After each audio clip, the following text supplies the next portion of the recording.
Hey everyone, good luck at the final tribal council. I want to congratulate you for making it to the final 3. I hope you've enjoyed playing the game. You have dedicated these past few weeks of your life to this game we all love.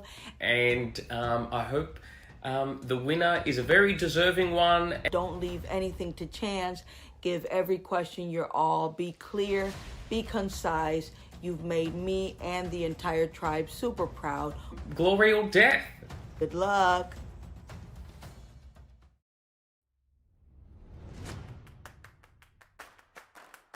I'm thinking like vodka, ginger ale, and a splash of cranberry juice. Oh, so it was like a mess. Thinking about it, it's like really funny.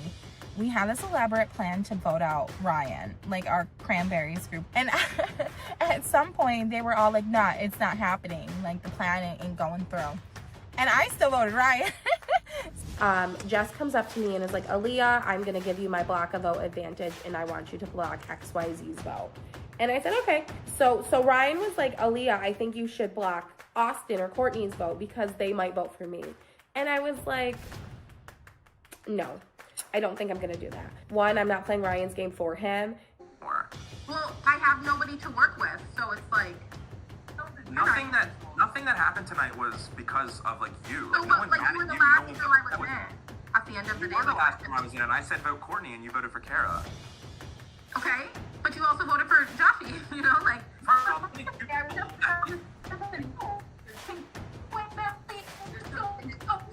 Just go in your room or go in the bathroom, please. But like my mother.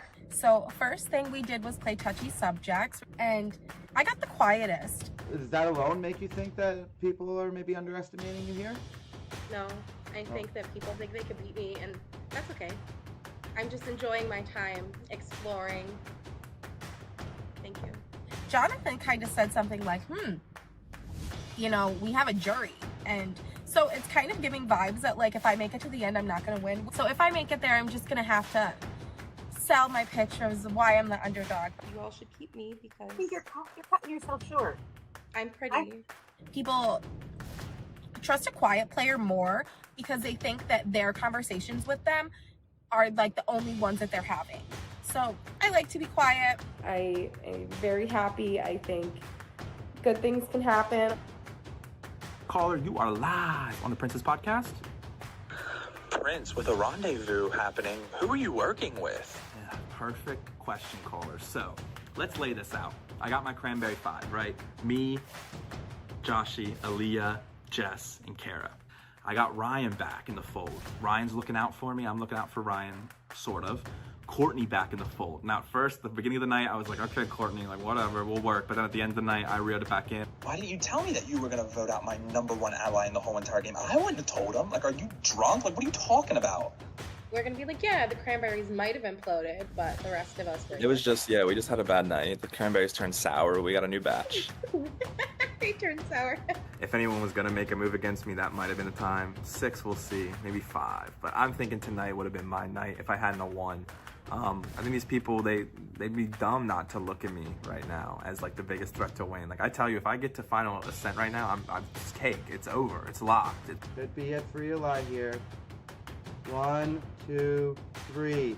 Eli has won this competition. He will move on to the final 3. People are gonna be saying like Eli's a social threat. Eli's a challenge threat. Like, okay, Eli's gonna win this game. Like, I should have been gone a long time ago. I'm walking up to the throne right now. I see the crown is on the pillow for me, and I just gotta take a few more steps, and it's mine. I am buckled in, which is, I guess, an apt analogy for the state of the game we're at. Kara, Eli, Joshy, Aaliyah, and Jess were throwing my name out in some conversations. Maybe that started from Thomas saying I was running the Blue Boys crew over there. I'm not mad. I have a loving heart. I have a forgiving heart. As long as you're honest. Honesty is all I value. Not for my mouth. For my mouth, it will be lies. I mean, my whole goal has been to, like, pick fights between everybody and cause all these ifs. And tiffs are being caused. So, I'm enjoying myself. I love the chaos. I love the mess. I love not knowing if I can protect my allies and then more or less my allies surviving. This is what I live for.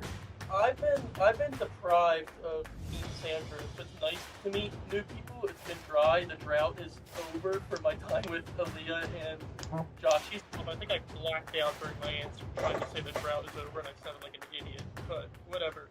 One more souvenir in the arsenal. So I think there's merit to vote me. Absolutely. I just negated 4 votes at Final 5, negated 2 at Final 6, have an exemption win, and haven't needed the challenges Eli has won. I'm going to continue running with my blind confidence. Thanks, everybody. Kisses. Mwah. Hello and welcome everyone to Expedition Online Season 6 Uluru. Team George versus Team Sandra. I'm sitting here with the final 3. We are at the final Ascent. One of these 3 explorers will have made their way to the end of the expedition, becoming the ultimate explorer, winning a donation to a charity of their choice. Aaliyah, who are you playing for this evening? My charity is the Center for Reproductive Rights. It's a women's charity. Eli? I'm playing for the Ronald McDonald House of Central Florida. And Ryan? I'm playing for RAIN, or the Rape, Abuse, and Incest National Network. All great charities, very worthy of the donation. Part of the prize pot will also be donated to Give Kids the World on behalf of Sandra and George, our team captains for this season. Only one of them will be crowned the winner along with their explorer tonight. To make that decision, we have our 8 jurors. We've got Austin, Annie, Kara, Joshy, Courtney, Jess, Joseph, and Rocky back from their desertion here to make the decision on who will be the ultimate explorer for what has been an absolutely fantastic season to this point. Way this is going to work, you each are going to get 5 minutes at the beginning, 5 minutes at the end. Each juror will have 5 minutes. Aaliyah, before we get started, you have won the right to choose the order for this evening. You already announced the other night that you're going to go first and close down the show. So who will be going second to start and then second at the end? I'd like to have Ryan go second. All right. Perfect. And then Eli. Eli will go last at the beginning, and then he will go first at the end. All right. The order is set, meaning Aaliyah, you get to lead things off. Good luck, everyone. Hello. Holy shit. This is crazy. I am so excited, jury. I'm so excited to have this opportunity, and thank you all for just being here.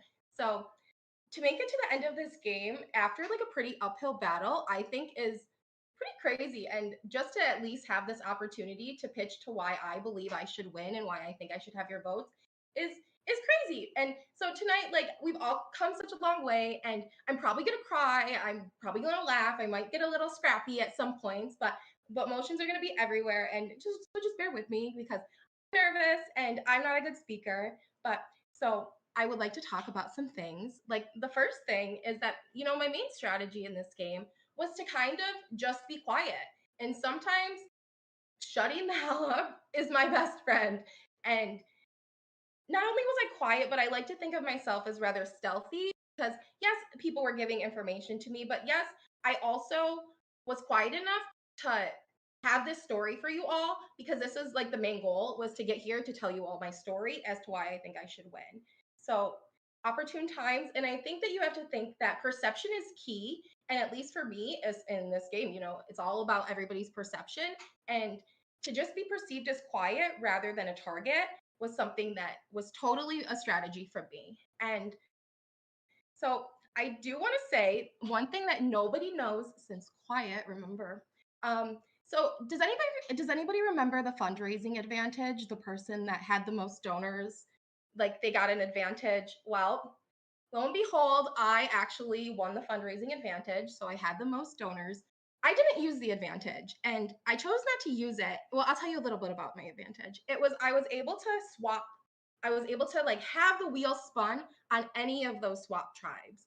So if I wanted to switch the wheel up, I could have swapped all the tribes. And I think that a lot of the reason I did not use it was because, like I said, perception is something that's important to me. And my biggest fear in this game was if I used it, maybe I would have gotten swap fucked. Oh, excuse my French. I probably shouldn't be swearing. I have to be proper. But I might have gotten swap screwed. And I also might have been the worst thing was to have the people that like I might have swapped away from question why I didn't feel safe with them. So I felt like not using the advantage was something that was just best. It helped me stay quiet. It helped nobody get their eyes on me. And I was still not looked because it's kind of true. I got to pick the order because I had 0 votes casted against me. So despite being the only person from Team Sandra to be here tonight, losing all 4 Sandras in the pre-merge, I still was never a target. I had no votes against me, and I think that's like pretty cool because my starting tribe was pretty much picked off in the pre-jury, you know. So going into this merge, we lost Bar, and I think that that was like a really important. It was sad, and I did not like losing Bar. He was somebody I always spoke highly about, and to have him get deserted, then to come into the merge, I lost Rocky, I lost Joshy and Kara out of the I like to say the cranberries imploded, but I lost 4 people back to back to back to back. And to make it to the end of this game, I think that's something that I want to highlight later on in your questions because to make it to the end of the game after seemingly losing all my allies and being on the bottom, I think is pretty impressive. But nobody had eyes on me and I was still not targeted despite all of that. And that's just because I was quiet. You know, those eliminations, they bothered me. Obviously, I wasn't quiet after Joshy's elimination, but the other ones, it bothered me. But to not tell people that I was feeling this way about all of these people I was losing, I didn't want people to realize that I might have had a story to tell here tonight because that was the ultimate goal was to get here to tell you all my story. So, okay. But okay.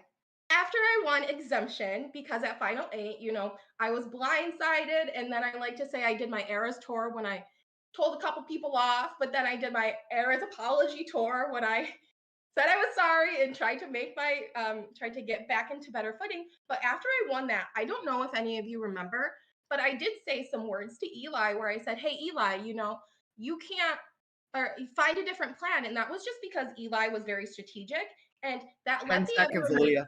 okay, that let the other remaining players know that where I stood and it wasn't for them. So excited to hear all of your questions tonight. Thank you, production, for having me. And thank you. I thought I got 5 minutes. That was already 5. Thank you, Sandra, for picking me. I'm still that bitch. All right. Hello, everybody, production, jury, people at home, and however long after this. First off, just want to thank y'all for the opportunity, for making this opportunity what it was and how much fun it has been. I've been an Expedition Online fan for a good bit. I've been wanting to play it for the last few seasons, and it's never really worked out. And it didn't even work out this season. I got a message the day before the game started to fill in. Didn't really get to mentally prepare myself for the turmoil that this was going to be and the fun that this was. I remember still staying up late on the first night with knots in my stomach at the fact that I had to leave for my dad's birthday. That's what this process meant to me, and that's what this experience meant to me to be able to experience, live out, fight for my charity. This is a season of a battle of king and queen. I think through history we see both of these kinds of rulers lead through telling people what to do and pointing fingers and pointing commands, and I wanted to just go against everything that was the theme of this season of Expedition Online, and really work with people rather than using people. Relationships and my allies were the most important thing to me in this game. For a large period of this game, I was isolated with the same people. I mean, shout out Thomas. And so I knew when there were moments and phases of this game and new parties where I met new people that forming these new relationships was of the utmost importance. Meeting Annie on the first party, her saying, "Hey, Bar and Rocky rock." I knew it, I was blessed by the gods of the next party to run into them and really be able to secure a future in my game with people beyond the relationships that I liked on the original George party. These relationships proved to be super strong throughout the rendezvous. we had the least amount of votes rounds where I received the most votes to save. I was evident in being the person that was most willing to be there, and I'm still sitting here today despite that label put on me very early in the rendezvous with no blowback. These relationships also allowed me to shift into the background a little bit to work closely with my allies while still having my finger on the pulse and my stamp on what was happening in these rounds, and still be perceived as under the radar in the final six. My whole game was about getting information to be able to operate better. A lot of this came through these relationships that I'm talking about. And ultimately being able to find out when my name was mentioned. We entered Rendezvous hearing that my name was this plan perceived before we even grouped up as someone to get out to weaken other people. And that's how my relationships and my ties were perceived. But I really tried to take a turn on what would normally be seen as a hindrance and use that information and take that information to people to make bigger targets than myself. We see that pretty early in the rendezvous with me telling Aaliyah and Joshi that Eli and Cara said it was them throwing my name out, say the opposite to both. And that leads to a turmoil of a round where Joshi catches the amount of votes and sends home Cara, or who's a close ally of Eli, Aaliyah, and loosen up some ties that I wanted more closely to myself moving through Rendezvous. I did it similarly again when we were playing on blindsiding Joseph. I didn't want votes to my name, so by going to Courtney, calling out that I heard my name after Aaliyah told me, Courtney basically saying it to my face and then showing Joseph his vote, that gets to flip that whole vote around. Me, Austin, and Joseph kind of line up on a similar page, and we all look out for each other's backs going into that vote, aside for the blindside on Joseph, which I stand by being the best move when it happened. I do have 2 exemption wins to my name. While I don't really think they were needed for safety, I mean, you can argue that the final 4 one was after the chaos that was the 5 vote for me. They were instrumental in me and allowing me to play a little bit more forward and keep the pressure a little bit more in some rounds, like the rounds I just talked about. While I remained competitive in other challenges, I was happy to prove that my relationships were steady, my position was secure, and keeping myself as an option there in votes up until the final 6. In all of these moments, I was entirely tuned in to what was happening, where the votes were going, and knowing if I was at risk. My relationships and the information they brought allowed me to be secure in my position and hold on to 2 compasses that I had for roughly 7 rounds. I ultimately played the one at final 7 as or final 6 as a means of gathering information. I wanted to see where the cards were falling. I mean, I had that group before with me, Aaliyah, Eli, and Jess, but ultimately anything could have happened as the game kind of comes to an end. And it gave me the best window into what the final 5 round was, seeing that I wasn't a priority to some people as much as I may have thought I was. Then obviously at final 5, I get to play it, negate 4 more votes to make a total of 6, and secure my position to fight as 10 best as I seconds, can Ryan. going into the end of the game. Which I did and brought home that last win, and I'm here to talk to you and explain the game that I've been so confident in being a killer one this entire time. I'm excited to hear from all of y'all. Like I said, you've made this a blast through the whole thing, and I'm curious to see what y'all have to say. So thank you. Hey everybody, thank you all the jurors for playing with us. This has been such a fun season. Thank you all to mods. This has been great. This is my first org and I've loved every second of it. I came into this game with one goal, and it was to get here. I wanted to play as strategically as I could. I wanted to be as social as I could, smiling and charming through every vote. And I wanted to get those challenge wins too. I wanted to uphold every aspect of this game here. I think from the very first day, I was a little nervous until I started getting my feet wet, and I started throwing Megan's name out there, and Megan went. And then I made sure Kristen went. And then I made sure Thomas went. And it's interesting that Ryan brought up about how he was the intended target for the very first vote of the rendezvous. The rendezvous plan was my plan. I created it with the Cranberries Alliance. The Cranberries Alliance was me, Aaliyah, Jess, Cara, and Joshi. I sent out numbered lists. I sent out paragraphs to them. I sent out voice memos. I enacted it. I ensured that it would happen. And overall, I created it. That plan alone was able to get 4 advantages played by 3 people who were not the targets at all. I made sure that 3 people wasted 4 advantages when they didn't have to, and we wanted to shoot down the middle. And so when Ryan says he was the target, he was. I wanted Ryan to go. My impression was that if anyone could get Joseph and Austin back together, they couldn't be in this game, because I wanted to build the hysteria from that bar vote where Joseph and Austin were coming out ahead. But then when Ryan started filling me with information, telling me what the Purple Party thought of me, what my perception was, I said, all right, if you're going to fill me with information, I'll keep you. So I went to Jess, went to Cara, went to Joshi, and I flipped it.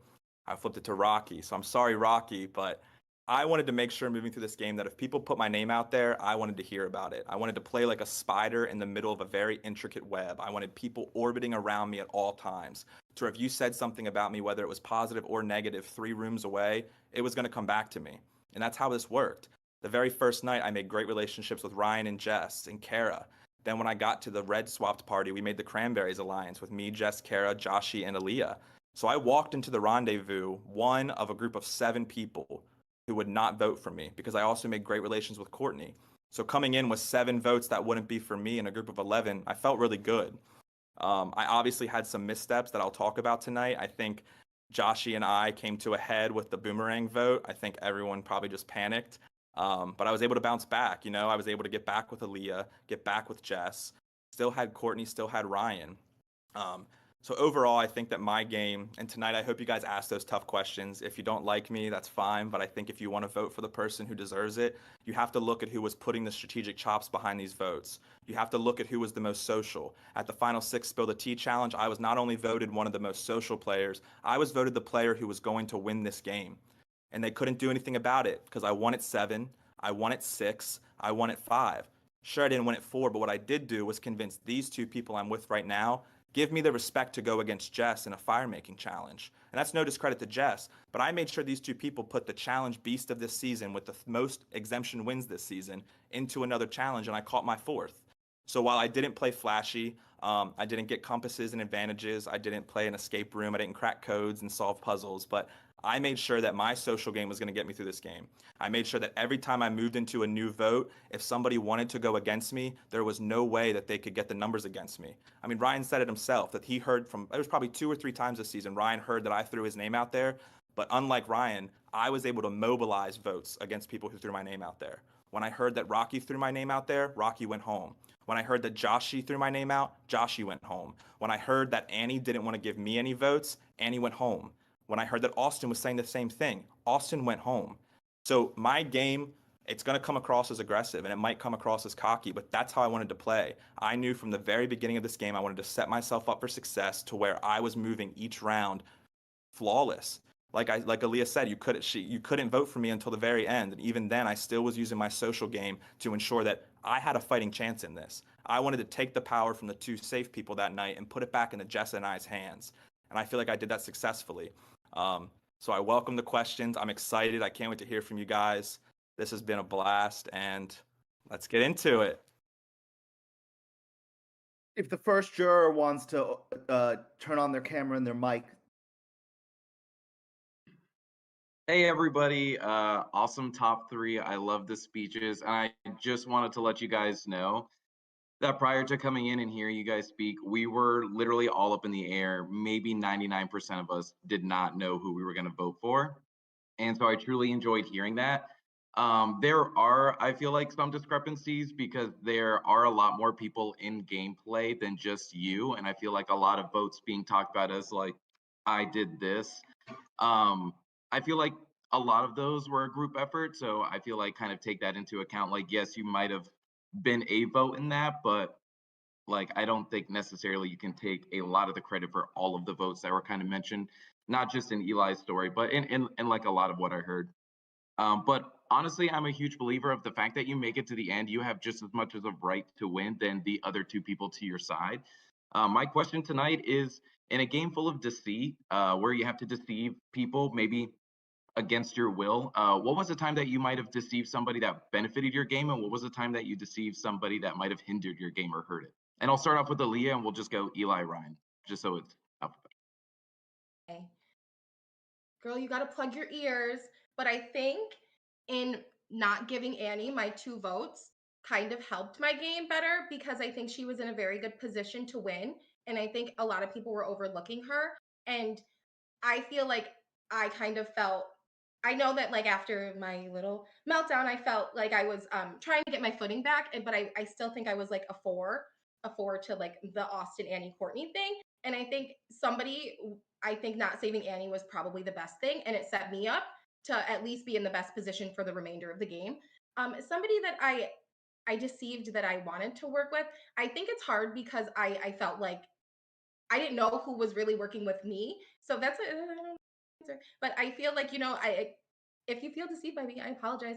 I didn't like the way Courtney went out. I guess I know that like it was an idol play, but I didn't like the way that she went out that round. So if I could have done something a little different that round, I would have. But And I'm glad you did mention that Annie vote. You convincing her that she had 2 votes and then not giving it to her, I thought was a great move on whoever did that. And honestly, until this moment, I didn't know that you were like the main person behind that executed that. So thank you for sharing. yeah, supposed to save Annie. I had a conversation with Jess, Annie, and myself, and I said I would give Annie 2 votes, but I did not.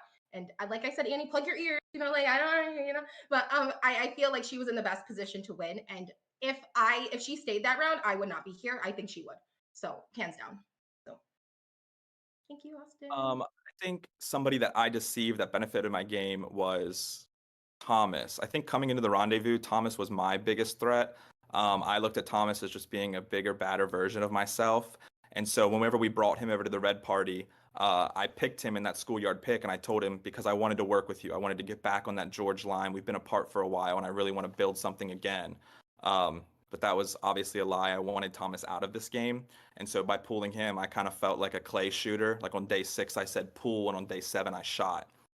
Deceiving or not deceiving someone that benefited my game, I think that I was very, very open with Courtney, and I think that that benefited me throughout this game. I think that Courtney and I, especially in those rounds where I won exemption, I was able to really kind of relax and spend more time with Courtney and kind of just talk more. I think that I was able to build a relationship with Courtney that we really trusted each other and we weren't going to vote for each other throughout the game. And I really, like I said, I wanted people to move forward with me that I knew wouldn't vote for me. So like Aaliyah, I also was very upset when Courtney left because 1, it was very sad, and 2, it was just I knew that I had Courtney and I were very, very close, especially after getting Austin off of her. So that was good. No, I appreciate that too. Sorry to interject really quick, Ryan. I'll make it super quick.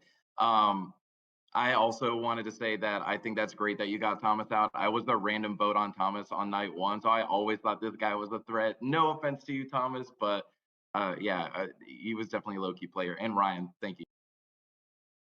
Yeah, I think, like I said in my opening speech, a big priority in my game was playing very straightforward and playing with people. So the moments that I used deception were moments where I felt it was appropriate and not at risking a ton of people at once to make a move for myself. Obviously, the one moment where I think it worked against me, I'll admit it now, Austin, you caught me as hell. In that vote where Rocky left, I took a jab at you in a game. In the game, I thought that you had less security moving forward in the next few rounds, and to secure an ally like Rocky, who was fighting to the last minute, was something that I was willing to risk to be on my side. I was fortunate in being able to blend into it a little bit better due to other people's lies to you about who voted for you, and blend into the numbers that we perceived were going to be on Rocky as our group to take a shot at him. But I think also I had opportunities where I could better myself or at least take the chance to. I think in the next round, I threw a vote on Joseph rather than a vote on Eli when I was getting told just to put my vote somewhere. I think deception for me was staying true to my allies while also making active efforts to play for myself, whether or not they played off. Up until the point where I was telling people at Final 5, hey, I have a compass. I'm getting told I'm getting votes. If you're voting for me, I'm going to vote for you and just better my position moving forward. So I think, yeah, that's as good an answer as I can give you. No, that's great. And honestly, that like random vote, I knew something was fishy. I thought it was either you or Jess because it worked out in your best benefit that I had people that I just didn't fully trust. And I thought that was a great time to take a shot at me. Because the moment you said you and I think alike, I was like, oh no, I've been thinking about getting rid of this guy for like a game or two. So he's coming for me too. But thank you guys, everybody. Honestly, it was great playing with you. I definitely wish I got to play with Eli and Aaliyah a little bit more. It's just how the cards fell. But I personally took nothing to heart. I had such a great time, and you guys were great opponents to play against. Thank you, Austin. Hey guys. I just wanted to say first off, Aaliyah, I totally respect your move for not giving me votes, and I think that it was great that you deceived me, like honestly. So I'm not like mad about that. I think that was a great move. So my question is, what is a subtle thing that you did in your game that propelled you to the end? And we can start with Aaliyah. My game that I kind of spoke about in my intro, but I think that when I won exemption and I kind of said to Eli, like, hey Eli, like this is like you got to find a new plan. I think that helped me because I think that allowed the other 6 players in the game to know that I wasn't coming after anybody and they could look to me as maybe a vote, somebody that they needed, that they wanted to work with moving forward. So I think by just, I obviously, like I was a little, I had a meltdown, but I was able to show everybody there that that's where my head was at. And I'm not a wild card. This is what like my site is on. So I think that was just very subtle and maybe people caught on it, but it was totally strategic. What's up, Annie? So for me, I would say going back to that plan, when Jess went to the summit with Austin, Austin filled in Jess about how everyone voted for Joseph and Joseph played a compass. So coming into the first vote of the rendezvous, like I said, I wanted Austin and Joseph. I wanted to build this sense, this aura of concern for each other. So I think my subtle move was that I went to Joseph and kept asking, like, what happened? Like, yeah, Austin was hinting that was a little sketchy what happened there. And then I went right to Austin and said the same thing. And I just kept bouncing back and forth, in the hopes that it would start trickling down through the people that they were working with, and efforts that it would, like I said, build this sense of fear that there's a big fight coming between Austin and Joseph. That way the Cranberries could shoot down the middle there. So I think that would be a subtle move that really helped project my game forward. Yeah, I think a large portion of this game, in terms of my subtlety, was finding mutual benefit with people. I was kind of deprived early on of a lot of opportunities to form strong trust with individuals through votes. Even the votes that we did have got hindered by a compass play by our resident George. But I think finding opportunities either through word of mouth that I touched on in terms of hearing my name or an ally's name out there and running with it, or finding options that worked for both people kind of secured some trust where before we even entered into a vote. I know the instance that comes up is with when the round that Joseph left, me and Joseph ended that round on really good terms through seeing that we were both being perceived really equally in terms of our threat levels and what the impact that we were having at a point in terms of perceived threat.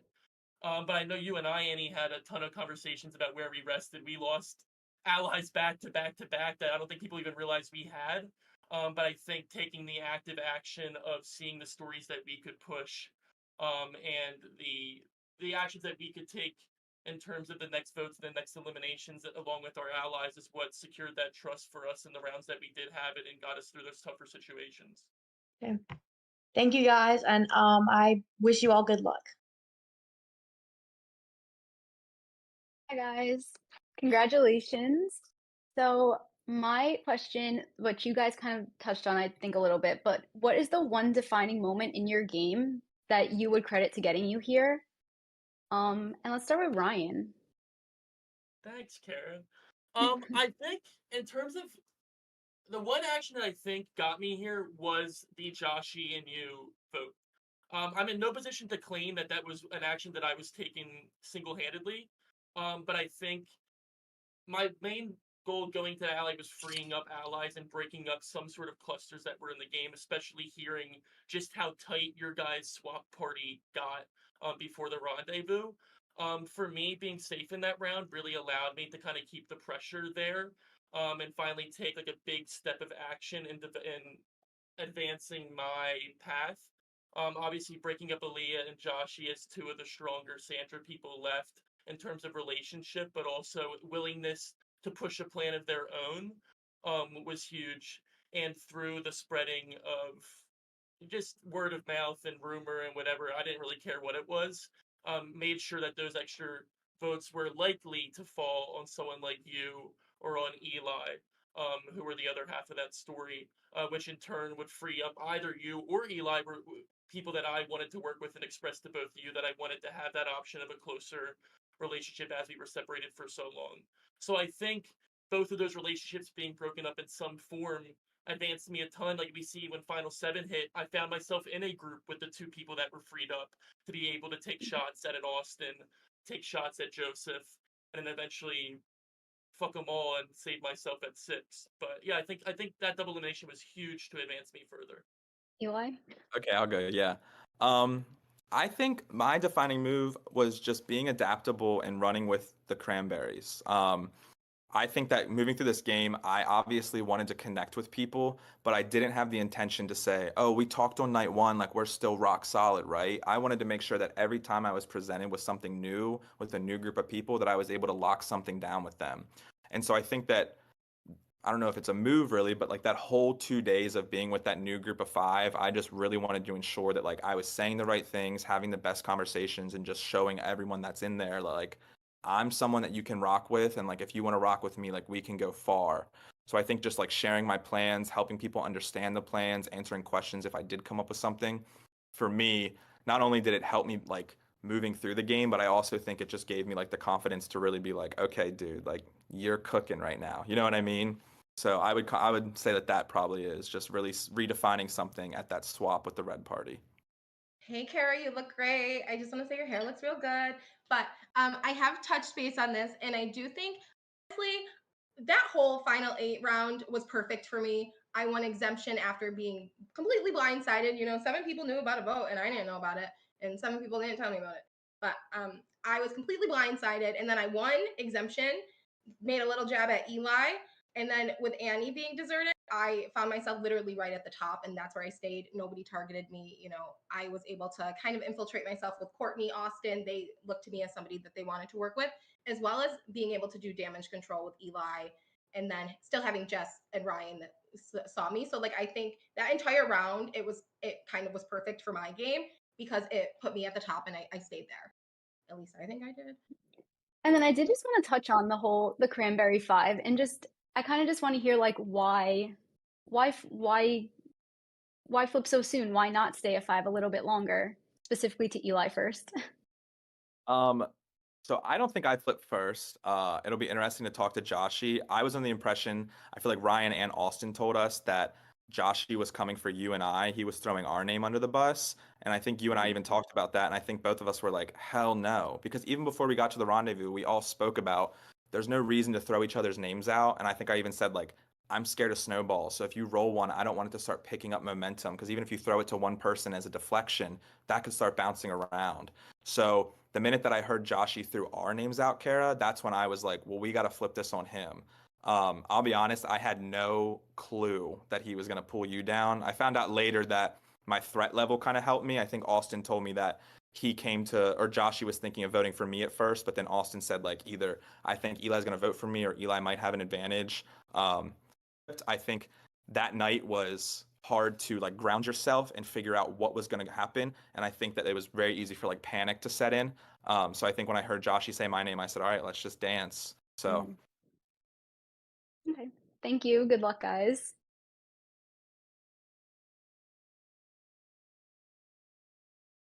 Oh shoot, I'm nervous. I have some notes here. I wanted to say congratulations to all three of you. I think you all have pitched yourself extremely well, and I think you all deserve to be here, and you've played a fantastic yet different game, each of you, right? And I think that's to be rewarded. So I've learned a lot in this game, and some things kind of like helped me to grow as a person and as a player. I think one of those things is understanding that going to Crossroads solidifies trust. And if you don't get to Crossroads at all, like me and Aaliyah and Ryan to an extent, you have no way to have trusted partners to play with. So I think that's difficult, right? Another thing I learned the term mother. That term, according to Urban Dictionary, is an iconic feminine figure. And I think that one person in this game has earned that title. Ryan mentioned king and queen, and he didn't want to be the king and queen, right? He wanted to play a middle type of game, which I think is a certainly fair and great way to play. But we're playing a game where the two coaches of our season are the king and the queen of Survivor. And I think if we take anything out of the theme of our season, it should be who played the game like the king and like the queen. The queen has won twice playing an under-the-radar game. The king has won 0 times. That's something that I just want to say. Now, I think to some of your points, I think you've answered a bit of my question, but I think it's important that I still present it. My question is revolved around perception. I think perception is reality in Survivor and in Expedition Online, and I think it's important to create a character for yourself or an exaggeration of what your perception is so that you can manage your threat level, right? And I think that's the only way to get to the end. I think that's one of the only ways to get to the end. Let me correct myself. So my question is, how were you able to build your character or your perception? And can you name 1 or 2 tangible ways that you implemented this aspect of perception and how it helped you? I can start if that's cool. I think I wanted my perception to be, well, just to go to the king and queen thing. In my audition video, I said, king versus queen, it doesn't matter. I want to be the prince. So, but speaking to perception, I think I wanted to come across as very charming, easy to get along with, and I wanted people to consistently come up to me and be like, I really like you, even though we haven't been lined up yet. I think that happened. I think right before Joseph's vote, Joseph and I got together, and I think we both, the same way he's told Ryan, like, I think we're both threats right now. And like, we should look out for each other. And I was like, yeah, we should. But at the same time, like, obviously he was a bigger threat. And I had the same conversation with Austin. I feel like most of the people, when they were leaving, I would have a conversation with like we're super cool. Like, I want to work with you. We just haven't gotten the chance yet. And so I think that my perception of being somebody who is like very jovial and social, I think that that benefited me. I think that answers your question, I hope. But I also wanted to come across as like being strategic. I wanted people to think that I was a threat, and I wanted the threats gone to the point where once everyone was looking at me, it was a little too late. And I think I really kicked on the burners when I won it 7, 6, and 5, and then won the fire challenge. So I wanted to come across as a social threat. I wanted to come across as a strategic threat, but I also wanted people who wanted to work with me and didn't want to vote me out. So you think that that was different than who you are as a person? I don't think it's different. I think it probably is an exaggerated version. I think that I still, in my work, I do the same thing. I make sure that my whole work is working with people who are across the aisle from me, letting them know that they should like me because I need to keep that professionalism with them, but then also dragging them if I have to, like making sure that like I get my points across while still keeping that relationship. And I wanted to play the game very similar just by upping those 2 factors. Yeah, Josh, I think I agree with the sentiment you opened up regarding the king or the queen and my comments on that, because I think perception is everything. I think you touched Sandra won twice being perceived as someone that wasn't having an impact and was still having an impact with her people, and that is what I tried to execute on. But to answer your question about perception of me, my main goal was to play as myself. There's not many instances where you can be a competitive person while still showing your personality, and I think this game is a scenario where you can do that. And so for me, I'm a goofy guy. I don't get taken seriously very often, and how I carry myself just as like a life-enjoying, fun-loving guy. So for me, I wanted to show that as often as possible. I wanted just to be a light and whatever, make jokes about Megan winning the battle back for like 8 rounds straight. But on the other hand, exaggerating that as much as I did during normal socializing sessions that I know you and I both had, not going to Crossroads, allowed the juxtaposition of that when it was a vote, and I did have to get down to the nitty gritty and really talk strategy, come off that more authentic. Like, if I wasn't being goofy and I was sitting down looking you in your eyes and telling you what my view was, what my goal was, and how I felt about you, me, anyone's games, it came off a lot more authentic and a lot more true and honest in what I was saying, because it was. And compared to the non-serious version of myself, I think it lets a point drive a little bit harder and build that trust a lot more faster, since we didn't have those opportunities to do it otherwise over the course of 6 or 7 rounds before rendezvous.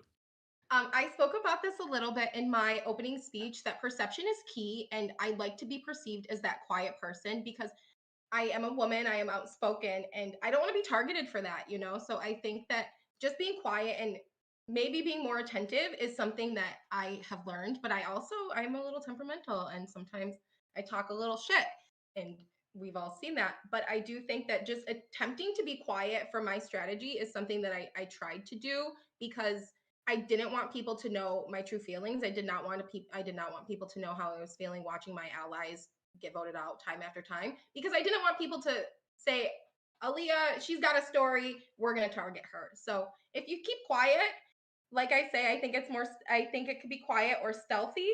I think it's just game, and it's because I wanted to get here to tell everybody my story. Thank you all, and I think those are all valid answers. Something that strikes me. Joshie, I'm sorry, I'm gonna have to ask you to wrap it up. Okay, yeah, I'm just about done.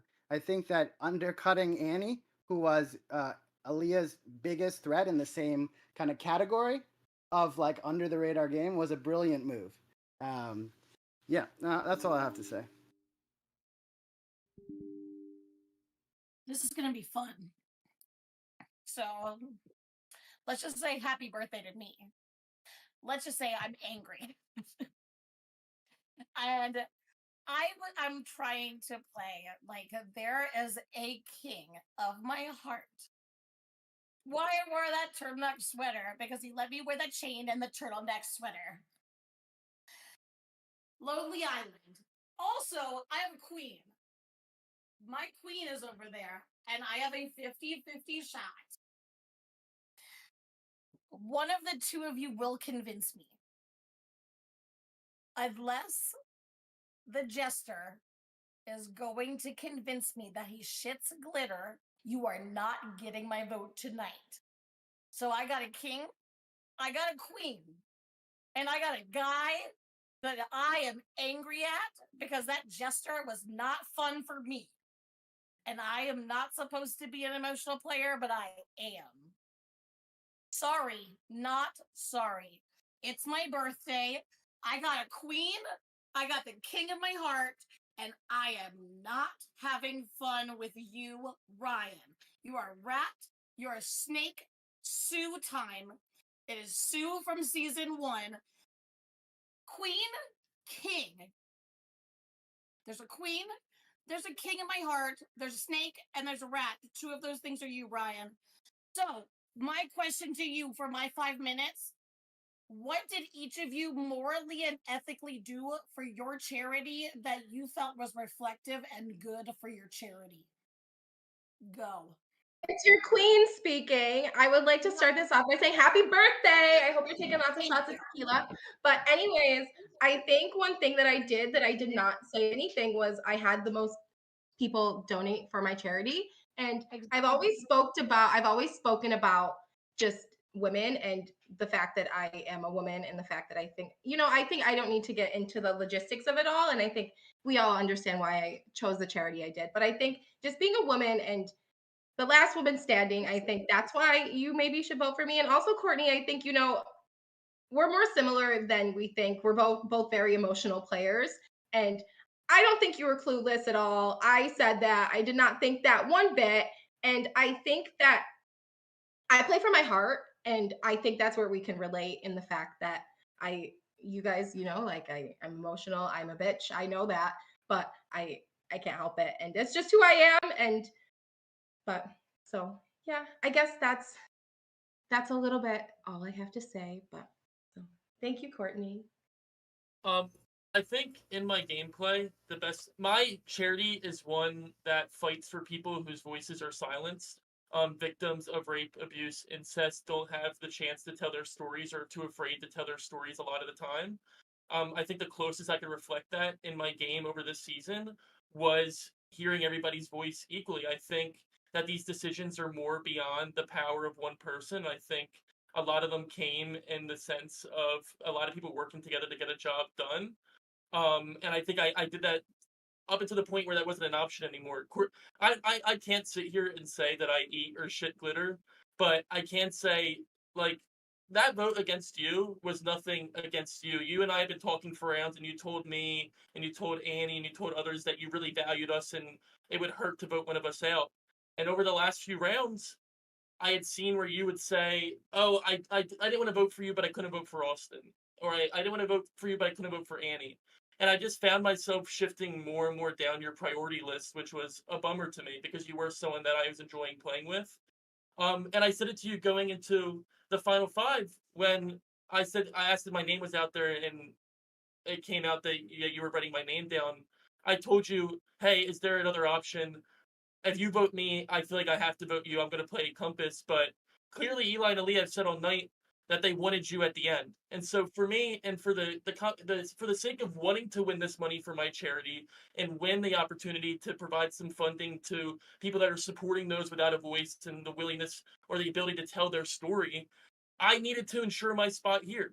And unfortunately, you were playing a great game, and you had people that wanted to sit next to you at the end, and you didn't want to sit next to me, and that's okay, and I can't hold that against you. But I had to get myself one step further. I'm okay being the jester. That's not the first time I've been called that in my life. I am okay with that analogy. But I hope you can understand where I was coming from in the sense of I wanted to bring money home for my charity, what I was fighting for this entire season. So that's all it is. It's nothing but love. Happy birthday. I'm glad that we get to see you on this day. So. All right, I'm gonna jump in. Happy birthday, baby. I miss our dinner dates. We'll have some more in the future.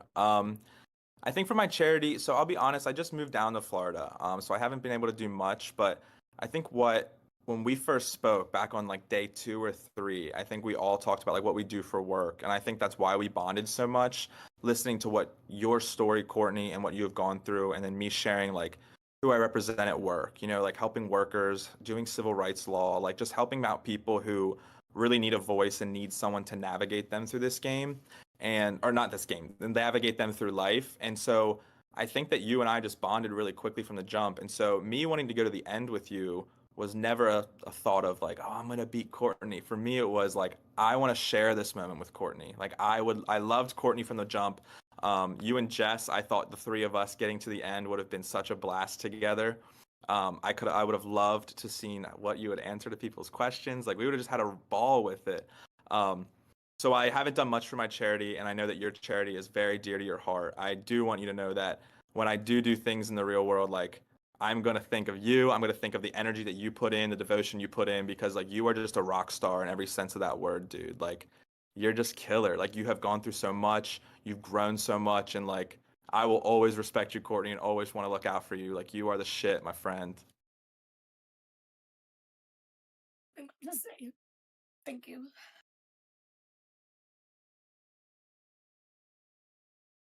Hey everyone. So I got a lot of my final twos here. All three of you are my final twos. Uh, that didn't work out so well, but that's okay. Of the three of you, two of you know that I am not often sour, but I am often very salty. And I think my question today is a little salty. So, as you know, um, my whole end game was based on trying to calculate numbers. I think you all are very well aware of my wonderful sheets of paper and what percentages I thought people had and how I was trying to figure that out. I really am interested to hear what jurors' votes do you think you have and why? And Ryan, you could start. Yeah, that's a great question. It's one that I asked directly to you and Eli as well in that decision last night. Um, I think it's tricky. I'd love to sit here and be confident enough in my game that I could raise my hand and say I think I should get every juror's vote. But obviously, this is more complex than that. If I had to give a very surface level answer in terms of that, I think it'd be the people I worked closest with and the people that I think a lot of the reason I'm here is due to actions that I've taken with them, and I think my story sitting here represents their story as well. I think I worked really closely with Rocky and Annie, you, and Austin. There's no denying that for me. I think a lot of my success is successes of yours as well. Um, I think also Joseph can see a very similar game in one that he played and tried to play, and see that I played it and executed on it better. And I think he's a player and um, a game appreciator enough that he can respect to see someone that pulled off what he was trying to do a little bit better and is able to sit here and talk that game. So I think in a perfect world, I'd love to think that I have their votes. I mean, you were in that list. We talked yesterday and expressed that we would love to see one of us win. And I expressed that I thought you leaving gave me the best chance to ensure that I would win and bring that money home for my charity. So yeah, absolutely. I think those names particularly. Thank you. Uh, Eli, would you Yeah, like to answer the question? I would love to. So coming into this, I was crunching the numbers today, thinking of you, and I thought that there were 3 women in this game that I wanted to look out for, and I thought I did a good job of looking out for, and that was you, Courtney, and Kara. So those were 3 votes that I felt confident about. I'll be honest, I also felt confident with Joseph too, and hearing Ryan say that he pulled off Joseph's game a little bit better, I disagree with. I think that Joseph was able to actually have his thumb on the pulse of when to play his compasses, while Ryan was more so a squirrel who had a few nuts at the end of winter. And just to back that up, like Ryan played it at the final 6. However, I don't think Ryan picked up that we pulled off a 3-2-1 vote, putting Ryan's game in jeopardy. Because when he played it at final 5, you and Aaliyah can attest, he came back shocked, floored, beside himself. He was just so confused that the 4 of us could have done such a thing. So for him to say that he was pulling off Joseph's game, I think is a discredit to Joseph's game because, like I said, Joseph was reading the room very, very well. Joseph knew when to hold him, knew when to fold him. And I don't think that that's really what Ryan was doing. There's a few other players that I didn't work with well in this game. Like Austin and Annie, I never really got a good chance to start up with. But like I said earlier, I think that I came into the rendezvous feeling confident with the numbers that were orbiting around me. And I think that that was just indicative that I didn't get any votes in the rendezvous until the very, very end. Rocky's my wild card. Rocky's Rocky. But I remember Rocky, right before he left, said, I want to vote for the player who played the best game. And so coming into this tonight, I wanted to show Rocky that I did play the best game. And so hopefully I get a chance to answer his question and tell him that I did play the best game and I should get his vote as well. So I hope that answered your question. Eli. And lastly, to one of the 3 of you who I proposed to. Go ahead, Aaliyah. I think I have your vote. I think I have Austin's vote, and I think I have Joshy's vote. Can you elaborate why? I think Jess. I think we had a connect. Okay, and I know I was emotional earlier, and I don't want to right now, but I'm gonna try and contain myself. But I think you were a lot of like after Joshy's elimination when I was like really at the bottom and I felt like I was at the bottom, you know, like you helped me and you you saw like value in me, and I just think that we have a bond that's like deeper than game, and that's why I think I have your vote. I also think I have Austin's vote because he told me if I tried to save him, he would vote for me. And I Austin, I didn't vote for you that round, if that makes you feel any better. But and I think I have Joshy's vote because he called me mother, and I am mother. So but yeah, those are the ones I feel confident on. So I you know me. I can't believe I just did that to you. Okay. Here, have a tissue. It's okay. Thanks very much. Hi everyone, it's me, Joseph. Congratulations to making it this far. I think you've all played very different games, which I'm excited to, I don't know, dissect. I will say that my question is not meant to benefit one specific person, and as Eli might be the baby lawyer, but I'm the professional lawyer that's been in the business for quite some time. So this is just coming from me as a person. Aaliyah, I have a separate question for you. My first question is to Eli and Brian, and I think what a lawyer does well, and Brian, this is not meant to put you on unfair advantage because Eli has legal training, or kind of. A good thing, what makes a good lawyer is being able to argue both sides of a case and analyzing the positives and weaknesses of your own case and also the defense's case. I would like you both to pitch to me why you think Eli, you should think Ryan should win over you, and Ryan, why you think Eli should win over you. So Eli. Yeah, I'll start. And I need a mentor, so don't leave this. Don't ever talk to me again. I don't need an adult lawyer. I think that Ryan played a game that I don't want to say under the radar, but I think he's right. He was able to use his social connections to make sure that people came to him in times of need and they could look at Ryan as a last resort. And I think when people are going out the door, if you have somebody that looks at them saying like, yeah, I'll try to do something tonight, I think that's a benefit. I think that he came into the rendezvous, like he said, being a target and was able to move through the rendezvous, being picked up by the alliances that he freed up. I don't think I looked at the game that way. I think, like I said, like I thought I had the numbers with me at all times when I think Ryan was consistently looking ahead. And so as I saw people fall around me, I think Ryan saw opportunities to pick up those pieces. I think that's good. I really do. I think that was a good game move that he was able to like utilize and do. I think ultimately we're here making a product that's gonna be put into videos, and be presented to a large public. And I think Eli did a great job at playing a flashy game and talking up a big game. I've said the last few Crossroads that this is a matter of telling a story, and I don't think many people did it better outwardly at Crossroads and how they present themselves than Eli.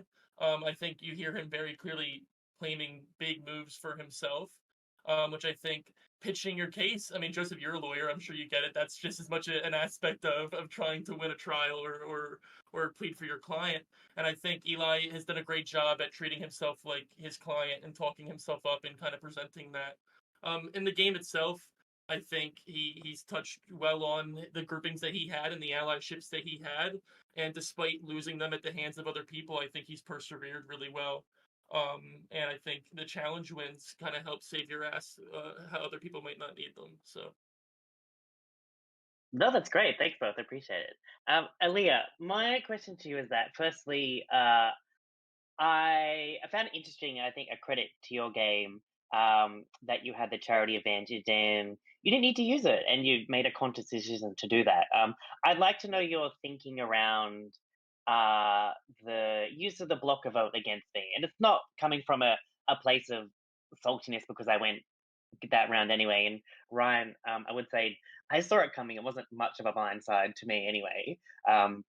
But Leah, what was your thinking from a strategic point of view about using that? Because when I did the math, it didn't seem like it was either that effective, or it seemed like you could have used it another time. The block of vote advantage was given to me by Jess, and she said, "Aaliyah, I want you to play it." And I said, "Okay, like sure." So I think during those strategy talks I had, Ryan was kind of pushing me to use it on either Austin or Courtney because they had thrown his name out. But I think kind of just to keep Courtney and Austin in like my good graces, I didn't want to tarnish my relationships with them because they had kind of shown that they wanted to work with me, or at least were looking to me as somebody that they could work with. So I think that when you had said, Joseph, I'm going to vote for Courtney, it was kind of just easier to just do the easy thing. Because ultimately, at the end of the day, I could have blocked anybody's vote. I could have blocked Ryan's, I could have blocked Eli's, but I just wanted to kind of save face with Austin and Courtney. I wasn't in a position where I wanted to tarnish those relationships with them. And I think had I gone along with what Ryan kind of pushed for me to do, because they were saying Ryan's name, if I had gone along with that, I would have been playing his game for him. And I think that just to save face, it was the easiest thing. Yeah. Great, that's a great explanation. Thank you. Congratulations once again, guys. Well done. Looking forward to seeing who the winner is. Who knows? I don't have any more compasses. Sorry. Hello, you lovely, lovely people. It has been a minute. So first of all, as like the final person to talk, I just want to say congrats to you guys. You guys have all killed it tonight. I think you've made our decision even harder, and I think you should be proud of yourself. You outdid everyone here, and you're allowed to be cocky about that. You're allowed to pat yourself on the back, and you should just be proud of yourselves. And I think that's something that is taken away once the winner is announced, but you should just be proud to get this far. I think each one of you is a deserving winner, and I think each of you deserves a vote tonight. So if one of you guys don't, I'm sorry. I hope everyone gets a vote, because you're all so deserving. First of all, my relationship with you guys are all very different. Leah, me and you are pen buddies as fellow stoners. Eli, me and you was on site since like day one. And Ryan, you were, after Bar went, you were like my number one. And it's just, my relationship with all of you guys is so different. And I just want to say that, like, despite all those relationships being different, my mind is very open, and I'm glad to hear what you guys have all said. But my question for all of you guys, and we'll start with Eli, is what was a mistake that you made in your game, and how did you bounce back from that, and how did you almost maybe make it beneficial that you made that mistake? But yeah, just that's my question. Yeah, for sure, Rocky. It was on site for us. I remember we met, and I said, "Where are you from?" And you said, "Twin Cities." And I went, "Oh, nice." You said, "What's happening tonight?" I said, "Jesus Christ, do you like pizza and beer?" Like, my man. So I think a mistake, I kind of touched on a little bit earlier, but when it came to that boomerang night where whoever got voted out got to pull somebody with them, I think I just panicked. I think I had been pretty steady throughout the game, but that night my head was just reeling. And so the minute that I heard Joshy say my name, I think I was just like, oh, fuck it, let's just do it.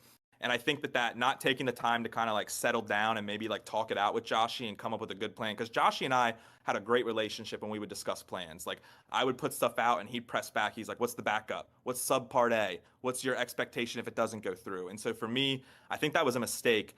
To bounce back from it though, Aaliyah was obviously not too keen on me after that. We had some words. Her mom jumped in at one point. So I was that next night when it was like the reverse vote night, I didn't really feel good about Aaliyah and I. And so my bounce back was just to like hedge straightforward to other people and ensure that they would help me out. You know what I mean? I wasn't going to waste time.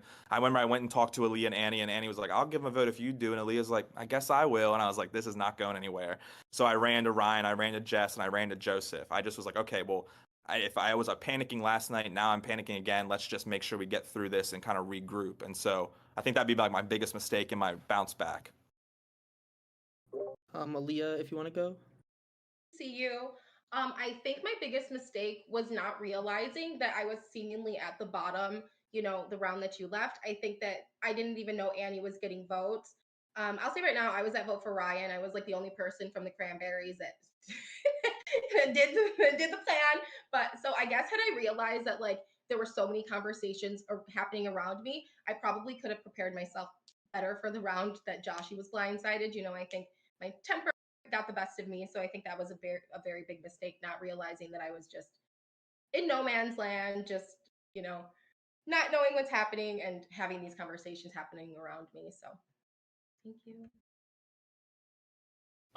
What's up, Rocky? I think my mistake came, and I have one specific moment, but I think it came in moments where I was hustling for self-perseverance. The round that comes to mind a lot is that least amount of votes round, and like my hard work paid off and what the outcome was and me getting the most amount of votes. But I think it slipped my mind a little bit about my prioritization of the other people I was looking out for, and it's seen in Annie leaving. I think a lot of my conversations were around securing myself, maybe Jess, and looking out for a very limited group when I knew I needed bigger numbers. And I knew after you left, Annie and I had a lot of tough conversations about like, hey, how are we bouncing back? Like, who are our people now? And I think I kicked myself for a good few days after that round about not catching that, not making sure with Annie, hey, who do you think your votes are? Like, do you need one of my votes? Like, I didn't really care where I put mine because I knew they were going otherwise with people that were secure. And so I think I got in my head a little bit in terms of my time management in rounds like that. But I think it's also how you touched on a benefit, in the sense of losing somebody like that in a moment where you're perceived to be in a grouping kind of frees up your game a little bit. It makes you seem a little bit more in the background and under the radar and lets you work more in that background, which I think was a game style that benefited me up until the final 6 where I was labeled under the most under the radar. So I think everything has a blessing and a curse in this game.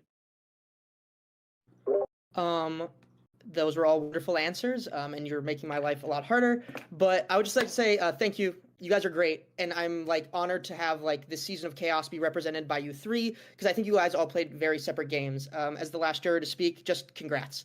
You guys killed it. You absolutely you got us all, and be proud of yourselves. So just congrats.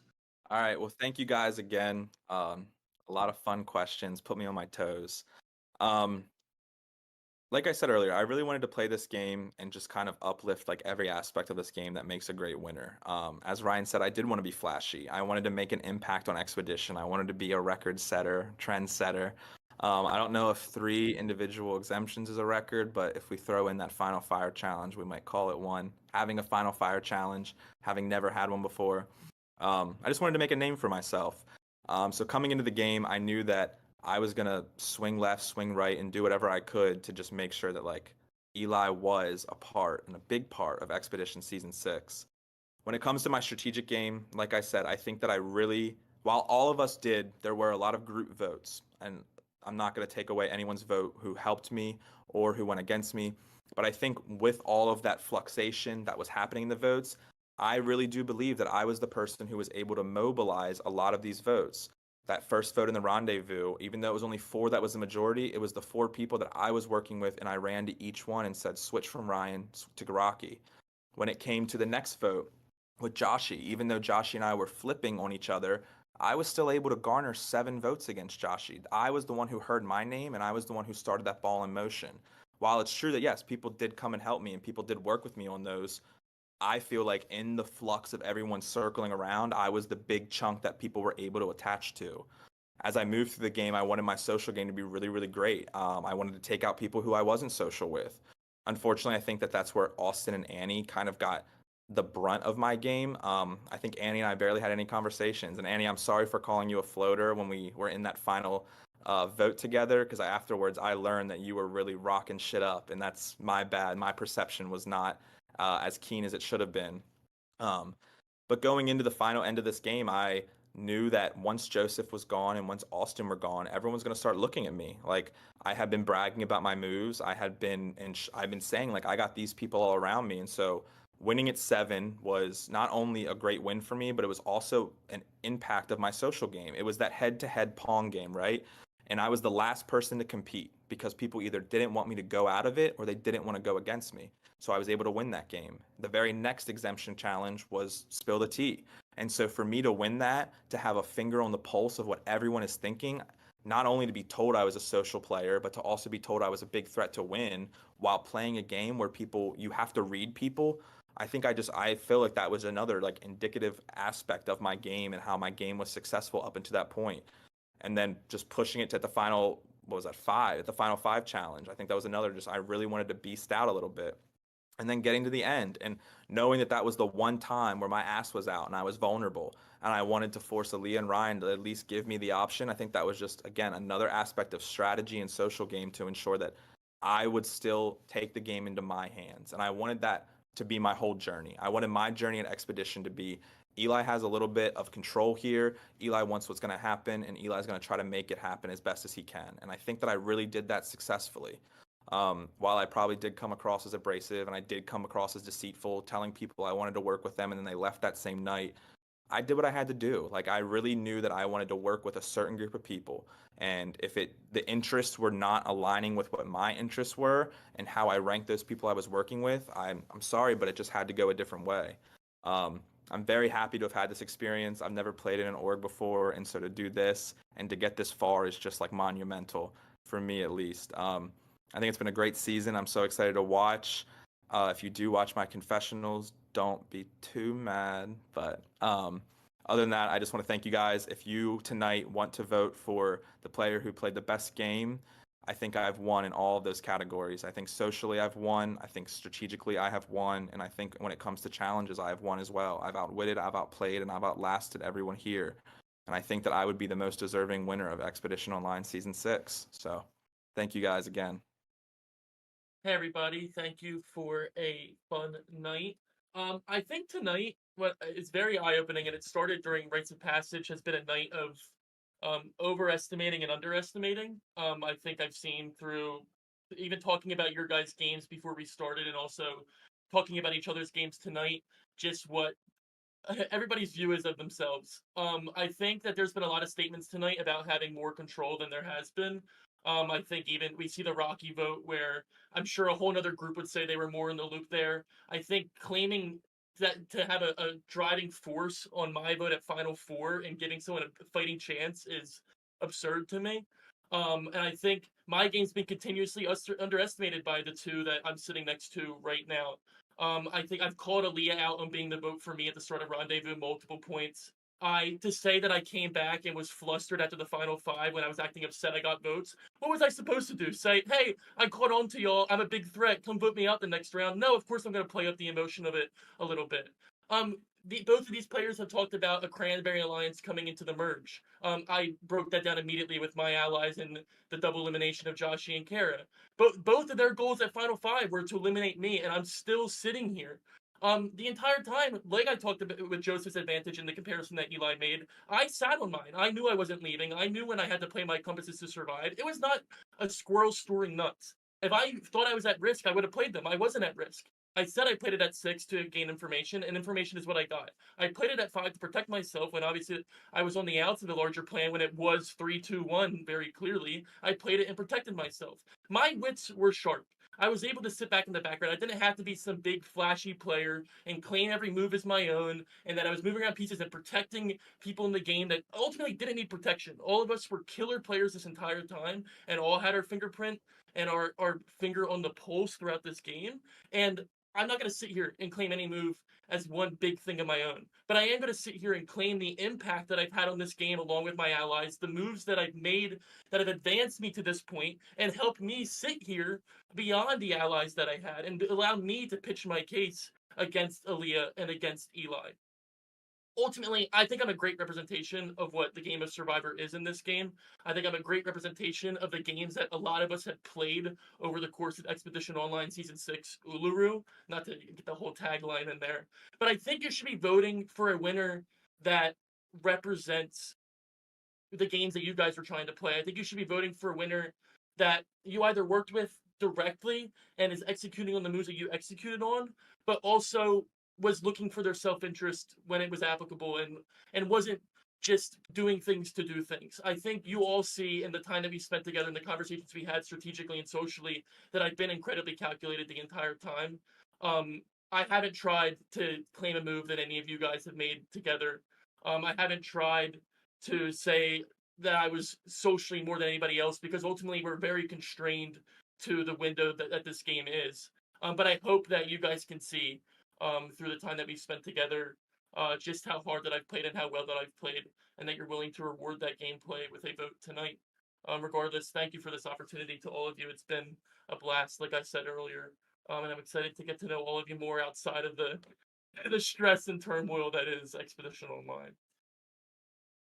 Hi, everybody. I'm gonna stand up because I have a lot I would like to say. So just let me just make sure I look good. Okay, I do look good. So this is nuts. And and then I wanted to say, production, don't give me the Grammy time. You're not gonna cut me off. You're gonna let me say what I have to say. But okay, jury members, everybody, thank you all tonight for just listening to me and tolerating everything I say and my emotions and my rambles. But jury, I'm just challenging you to vote for me tonight. You know, I didn't need all of these challenge wins. I didn't need all of these compass plays. I was not targeted. And I think if you're looking for a game that's completely different and totally different than the other two, you should vote for me. And I think after everything that happened, like I never gave up. And if you can define a survivor, that was me. You know, I was resilient. I watched all of Team Sandra just get decimated in the beginning of this game. I watched Team Sandra vote for each other, you know, and then I never gave up. And even when I was at the bottom, you know, I was so left out and I still did not give up. I won the next immunity challenge and I made deals when I needed to. I needed that exemption the most in that time and I got it. And I just stayed at the top after that. I think having a game that's so different than the other two, I think you all should hopefully reward me for this because yeah, like I was pissed off after Joshy got voted out. You know, buddy from here to Jesus Christ knew I was mad, but just to be a woman and a black woman, you know, like it was hard and to be at the lowest, that was at the lowest part, but I surpassed that. I was vulnerable and I did not give up and I did not let any of that hinder the game that I played. And I thank you guys for just letting me have this opportunity to just pitch my case. And I think you guys should vote for me. And I think I represent the season the best. And I represent the season, you know, like a little bit of bitchiness because I'm a bitch, but with grace and resiliency. At the end of the day, I think I played the best game. I watched allies just go. I watched, and you know, I guess it was hard because what more, like all my allies were gone, and it was just maybe I wasn't at like at the bottom per se, but how do you not feel like you are? And I just didn't give up, and I think I don't know. I don't really have much more to say, but I don't have all that flashy shit, and I didn't need it. I still didn't get a vote, and I got to where I was tonight. So I think you guys should vote for me, and I want you to vote for me because I want to win, and I'm funny. So I think you guys should vote for me to win. And yeah, that's all I have to say. I don't think it's 5 minutes, but if you want me to say vote for me again, I will. But okay, thank you. Wow, tonight really swayed me. I honestly was not sure coming in, and I'm so glad we got clarification on a lot of things. The biggest clarification is Eli's a little smug, and that kind of rubbed me the wrong way. Ryan, I wanted to vote for you, but Aaliyah's story touched me a lot more, and I really love the underdog story. She had no votes against her. She had an advantage she chose not to play. So, Aaliyah, my vote is for you tonight. Good luck. I've been back and forth this entire time, but I'm going to go with Ryan. I am like impressed that Eli was able to make it to the ends like that, because I didn't think he'd be able to make it that far. I really, really respect Aaliyah's game. I like that is the game that I would have wanted to play the most like, but just watching Survivor, watching George play, I think Eli embodied that more, and I think I'm just gonna have to. I think I'm gonna have to stay. I think I'm gonna have to go Eli. This was a fantastic season of Expedition Online, and I thought the final three really brought their games to the final Ascent. I think they're all valid winners in my mind. But I think that there's one person that exemplifies this season being coached by the king and queen of Survivor. My vote is for Aaliyah. She really earned the term mother, and I hope she goes on to win it. Also, this is the only person's name that I spelt right. He got to know me, and he also played a better game. Sorry, Leah. Sorry, fucking sorry, Leah. I'm bigger than my body gives me credit for, and I got a wet ass pussy. Going in tonight, I was completely, I had no clue where I wanted to go. I honestly was leaning towards Eli, like in a power rankings, I was going Eli, Ryan, and then Aaliyah.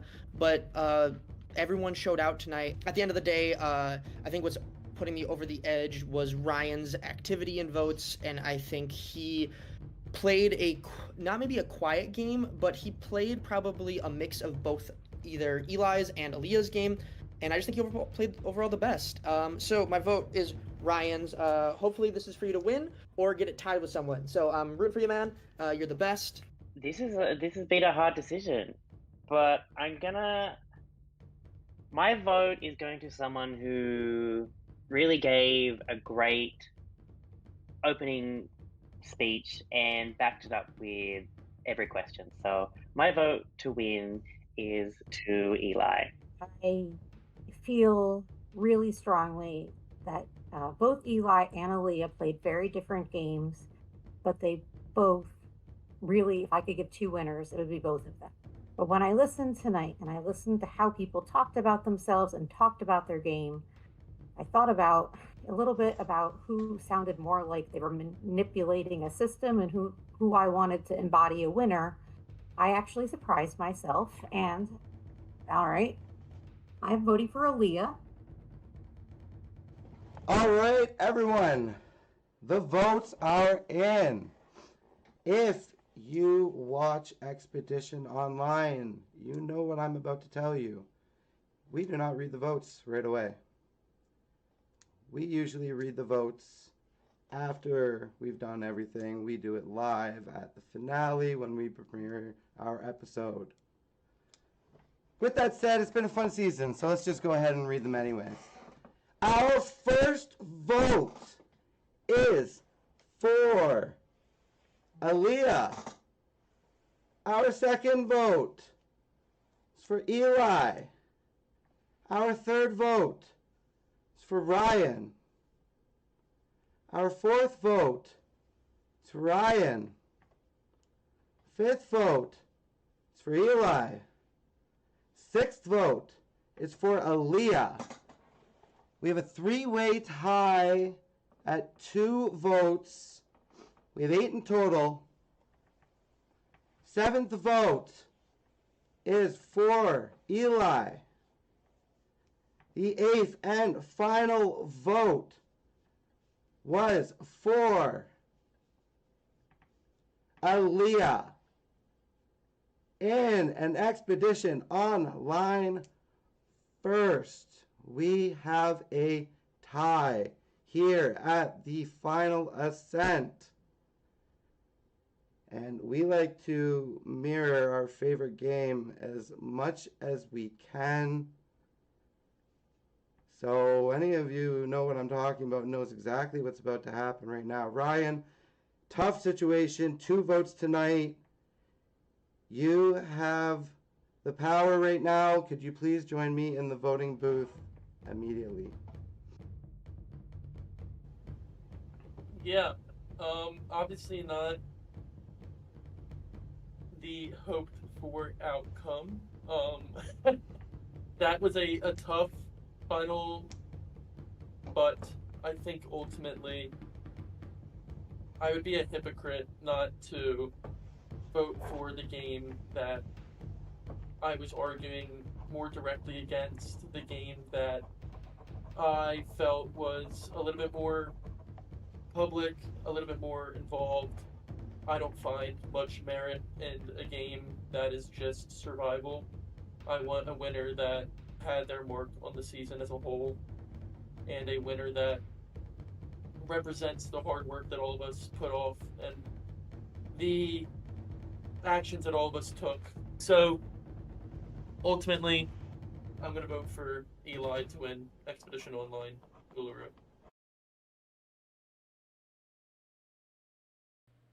Hello and welcome everyone to Expedition Online. We are live with the Season 6 finale.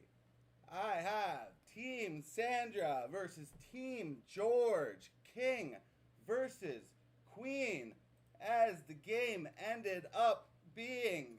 But as you just saw, the winner of Expedition Online Season 6 is Eli.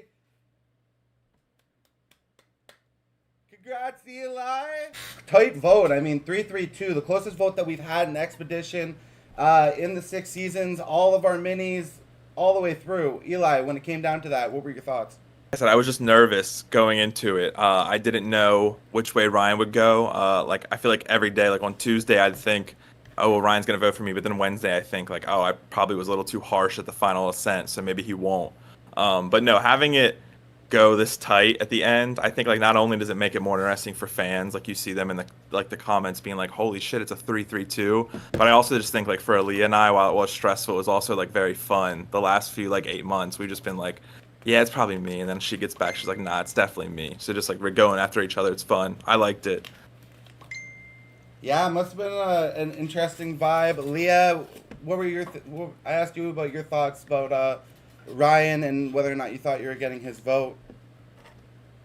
No, I did not think I was getting Ryan's vote, and I did not. So that's not surprising. But Eli played a very dominant and amazing game, and you watched it. All of the viewers watched it. We all watched it. So I'm very happy for Eli. I'm very happy for Eli's charity. And there's nobody better that could have won this game. So I'm very happy for him, and I mean that. So I know like some prod said like I'm genuine or I act like genuine even when I'm lying. I'm not lying, prod.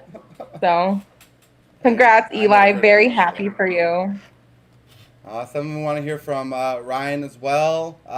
Vote came really close. Like I said, you were 1 vote away from potentially winning the game as well. Anyone's vote out there surprise you?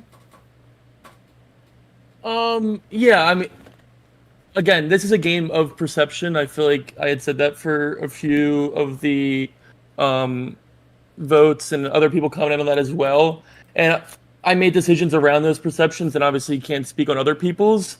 Going in there, my answer was honest when I was asked by Jess. I really thought that I had a really good fighting chance for Austin, Jess, and Joseph's vote.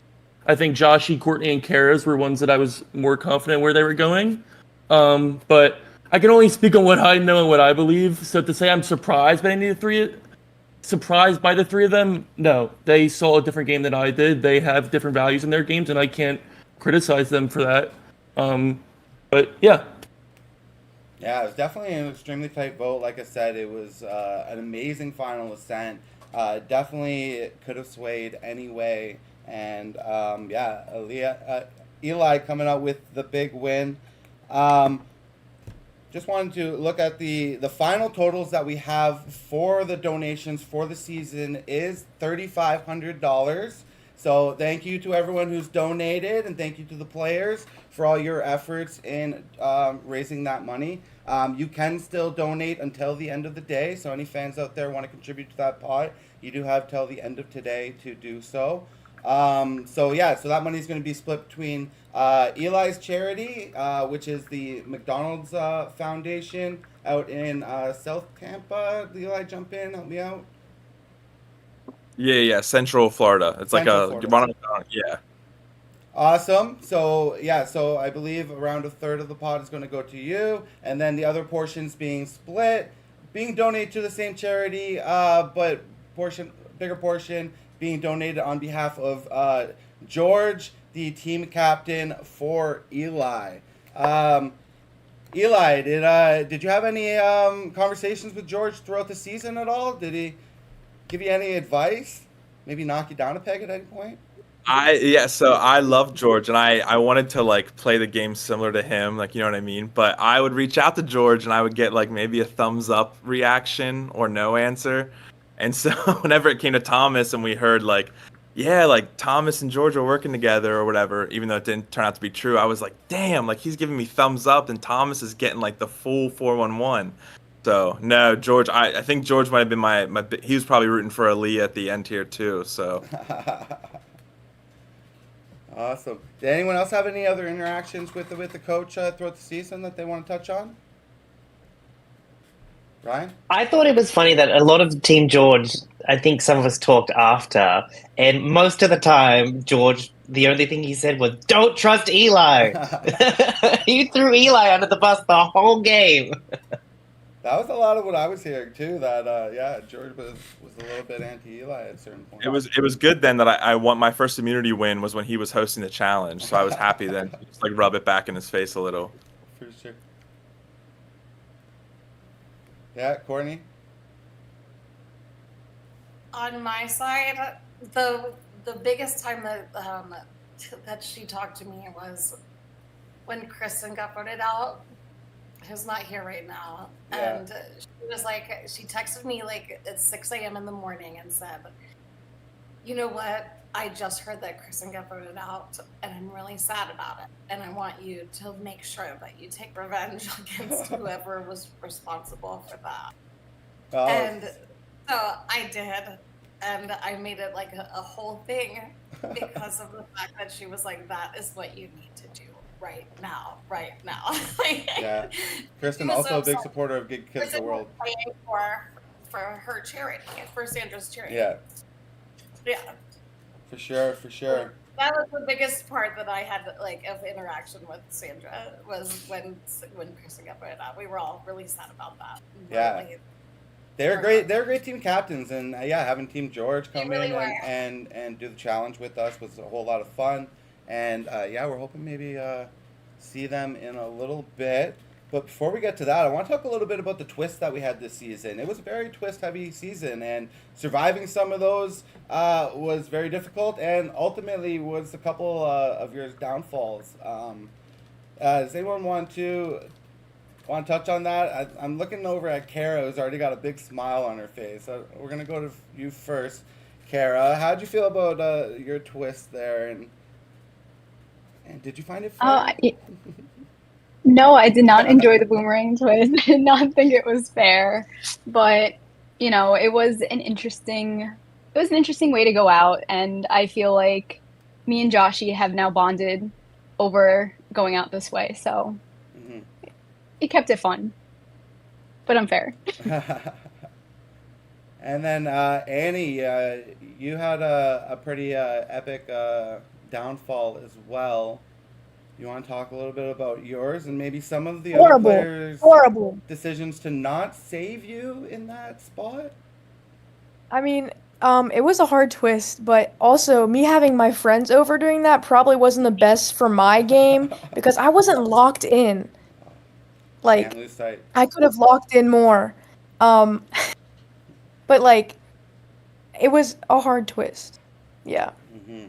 Does anyone regret any of their decisions made throughout those twists? Because some of those twists could have gone either way, and there's a few of you guys who had decisions who maybe could have pushed it. In my notes here, Austin, I want to talk to you a little bit because when Annie's kind of on the edge there, I mean, you have an opportunity to switch your vote. I know you're not the only one, but you kind of come to mind where you had a kind of a big decision in that one. I mean, yeah. Do I have regrets? No, because whatever I did got me to my placement, and I was just happy to make it as far as I did. I mean, to go backwards and talk about Kara's, I mean, yes, I wish I did switch that up, but I mean, I tried my best by, informing Kara, hey, it's coming your way, and to see if she had anything in her arsenal to like stop her from going. Afterwards, knowing that she and Eli were working together, it was sad, but then I was also like, well, I did just weaken like my biggest opponent. When it came to Annie, I mean, I was considering it, but I don't know. I went home on the wheel last time, and I felt like that would have just been karmic justice for me to go home on a wheel again. So I just wanted to stay far away from it.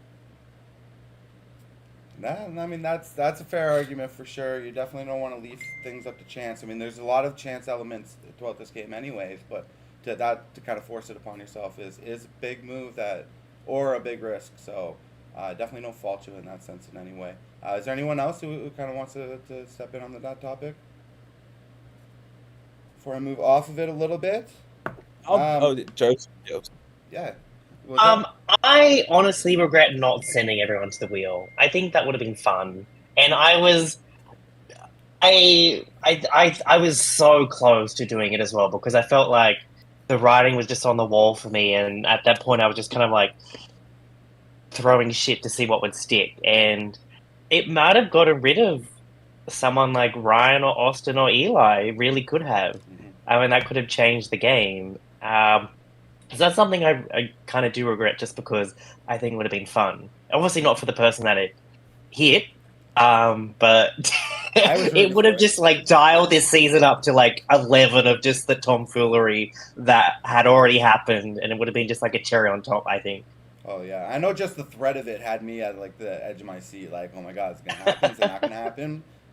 And then the background is like, where's the wheel? How do we get the wheel? How do we get the wheel out?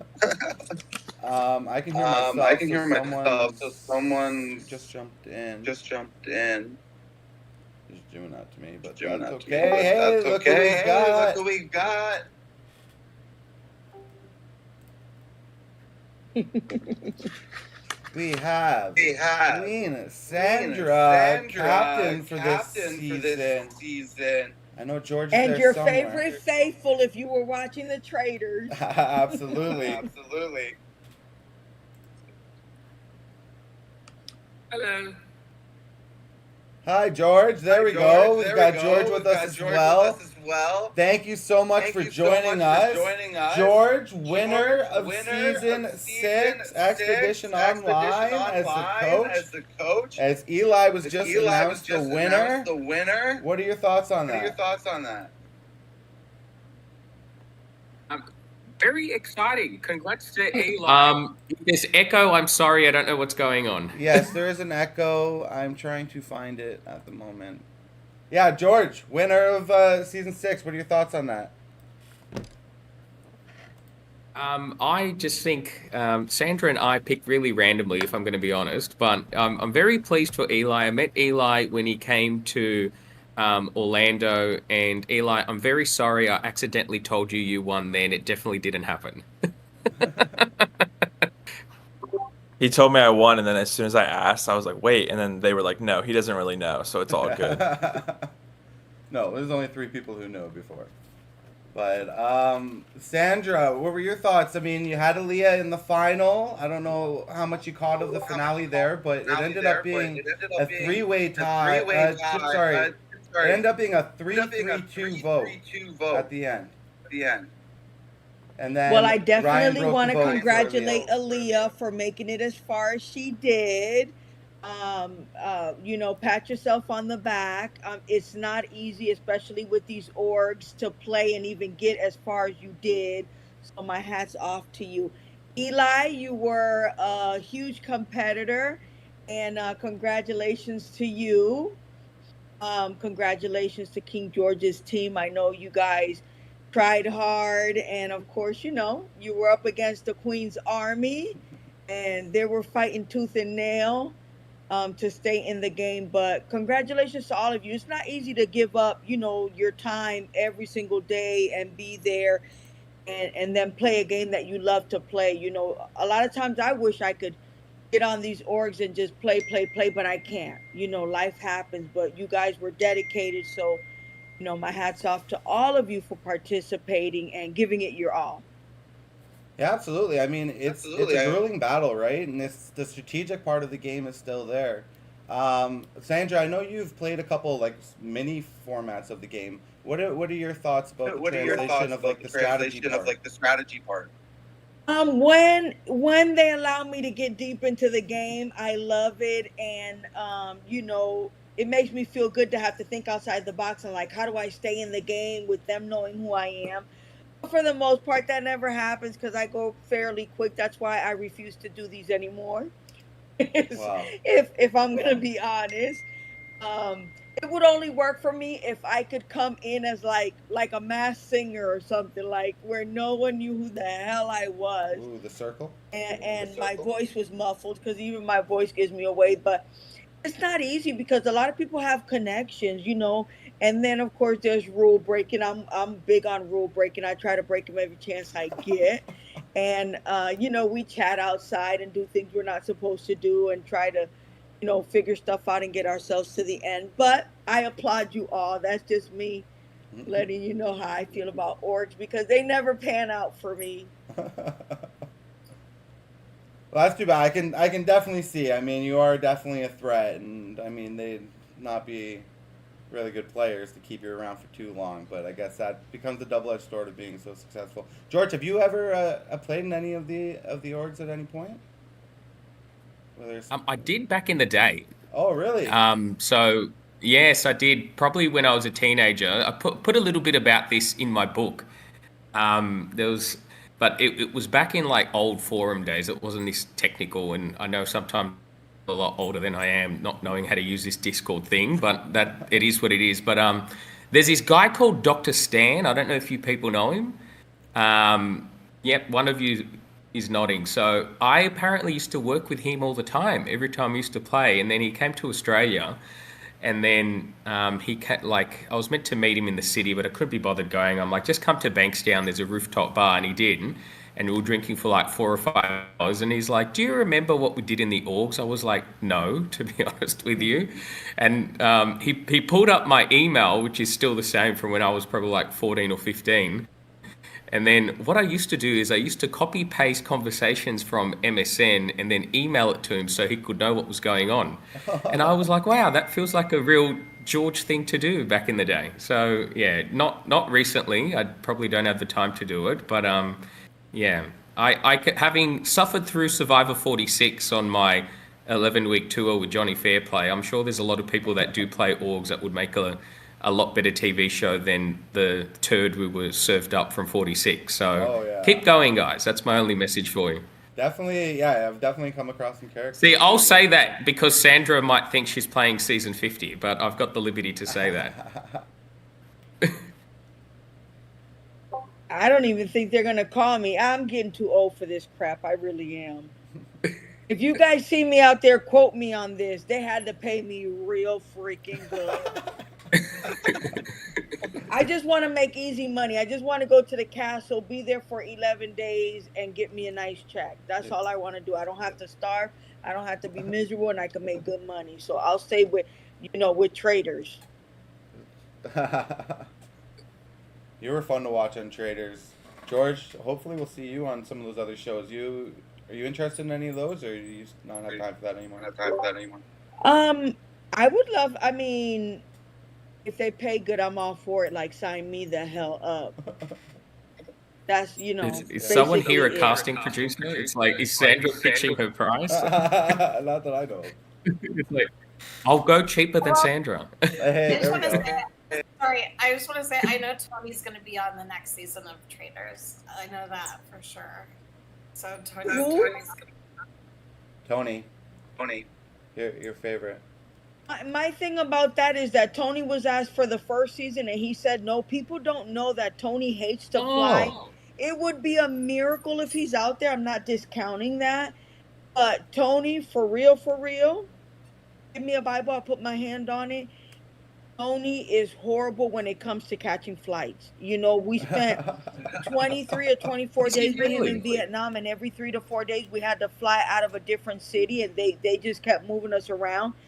And it was a whole ordeal before and after each flight. No lie. That's such a weird reason not to participate, though. Mm. Um, Jeez, I'd be horrified of flying too if my only options were American Airlines, including American Airlines. George, what are your thoughts on the the Australian survivor bringing on the American castaways? I don't know if that's been announced yet, but it's definitely a rumor that's going around there. Is that something you would participate in? Well, I think it is just a rumor. I think 10 did something very surprising, announcing the next season's Brains v Brawn 2 whilst the casting process was still underway. Yeah. And then that may have been to address the rumors, but I don't know anything about it aside from the fact that it's a rumor. But it's a great idea. I'd love to see it. Yeah.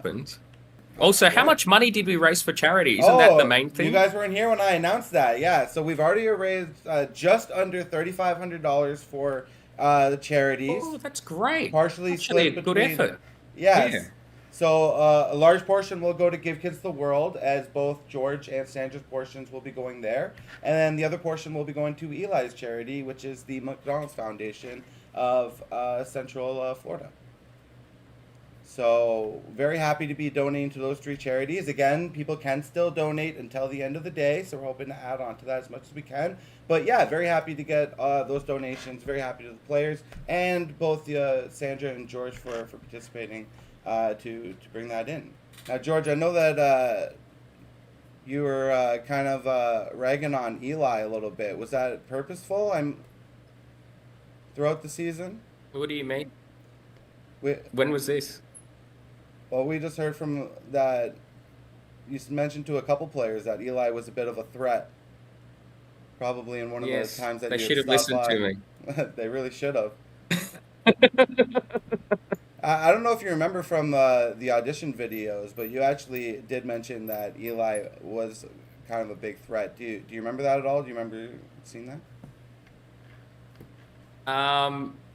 I don't recall specifically, but I'll take your word for it. But yeah, I don't know what Eli did. What did he do? Did he screw people over? Because I think that's what the instinct I was getting was. Yes. Well, Eli, you want to jump Thomas. in on that? I think I told Thomas this. I don't think I did. Honestly, I just play. I feel like I can describe my own game. It was just very loyal. Like I wanted to move through every round of groupings, like just with as many people as I could. Like I probably did screw people over because I just start cutting people off of that and like not looking out for them the same way I looked out for like other people inside of that. But yeah, I think I said it at the end. I was like, I want a spider web and I want to be in the middle of it. So if you say something like over here, I'm gonna feel the vibrations and I'm gonna find out about it. So yeah, that was my goal. I don't think, even though I wanted to be on Team George because I wanted to like be bombastic and play really hard, I think I did play like really conservatively compared to his games. But I mean, hey, it worked out for me, so I can't knock it too much at least. And Sandra, you had big support for Kristen, right? I think you know Kristen from the charity. Yeah, she's been to when it was Give Kids the World a couple of times. Absolutely. Yeah, there were several people here that I had met too, like Bar. I'd met Bar before, not physically, but we had chatted a bit, and Joshy's my Puerto Rican, right? Yeah. Is Joshy my Puerto Rican? Yeah, I don't hear him. But there were certain people that I always gravitate to from the jump. And then I just picked them after that, just randomly. And anyone that tugged at my heart or said they wanted to be on Team Sandra, then I wanted them on my team. There was one or two that were like, we want to be with George. And I was like, bye. Go be with George. But overall, I think you guys did an excellent job. I'm sure you guys were happy. And whenever you start playing, you can't help but to like try to outwit and outlast and outplay everyone. And then you really get into it. And then it hurts when you get, voted out. Trust me, I know what that feels like. Oh yeah. So does George. So we've been there, done that.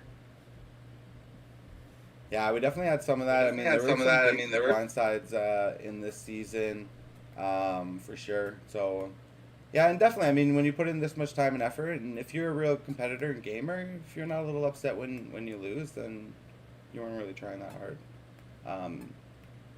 I think, anyways. But I just wanted to say to you, Sandra, that for being such an exemplary coach for me, I appreciated you so much, and I'm so grateful for everything. Thank you. I hope that anyone that wanted a little piece of me on the side was able to get it. You know, it's hard to give a lot of advice because we either take it or do with it what we want, but for the most part, you know, you just have to play your own game. And if you're going to continue to play in the orgs, tweak it a little bit until you finally get that victory, but don't give up. And I enjoyed being your team captain, and if I ever get another opportunity, I won't turn it down. Well, depending on my schedule. But taking you up on that. it is 9:47 here in North Carolina, and I'm gonna take a shower. And I've been watching the Big Brother in Spanish, and they're crazy. That Big Brother house has me addicted. So it's kind of different, and these people are really ruthless. But all right, guys. Thank you so much, Sandra. Thanks, Sandra. Orlando. It's been an Let's honor meet getting up. to know you. Thank you so much. All right. Take care, guys. Bye. Bye, George. Appreciate it. Hi, Sandra. And George, you have any final words for our cast here? Well, I just want to say, I was a bit hands off. I wanted to let it play organically, but when people asked me for advice, I was happy to give it based on my limited understanding of what was going on. But big congratulations to you, Eli. It's not easy to win these things, and then I think from really looking out from afar, it looks like this was a jury that really respected a game. How that translate in real life, if you ever get that opportunity, Eli, is a very different story. But you should feel very proud of yourself. It's not easy to win these things, and you won the respect of your peers that were on the jury, and that's worthy of commendation. And for everyone that contributed to the charity, well done. The main thing about the survivor community in particular is it is a community, and this is one way that the community sticks together. And I hope you keep going, and I hope some of you do get the chance to play one day, and I wish you all the best. And I will bid adieu as well. Thank you so much, everyone. Awesome. Thank you very much, George. We appreciate it. Thank you. Bye-bye. All right, those were your team captains for season 6. Uluru, I'm still here with the cast. We are just wrapping up the reunion, but I asked before about the advantages, and a bunch of those went into play. Not all of them were used. Not all of them were used right. Actually, I'm trying to remember which ones were used right, but let's talk about those a little bit and their impact on the game. Joseph, for one, we got to come to you, as you did pick up quite a few of those compasses. Yeah. I think 3. It was 3, right? 3. I had 3 and I was trying to see. Did I have anything else?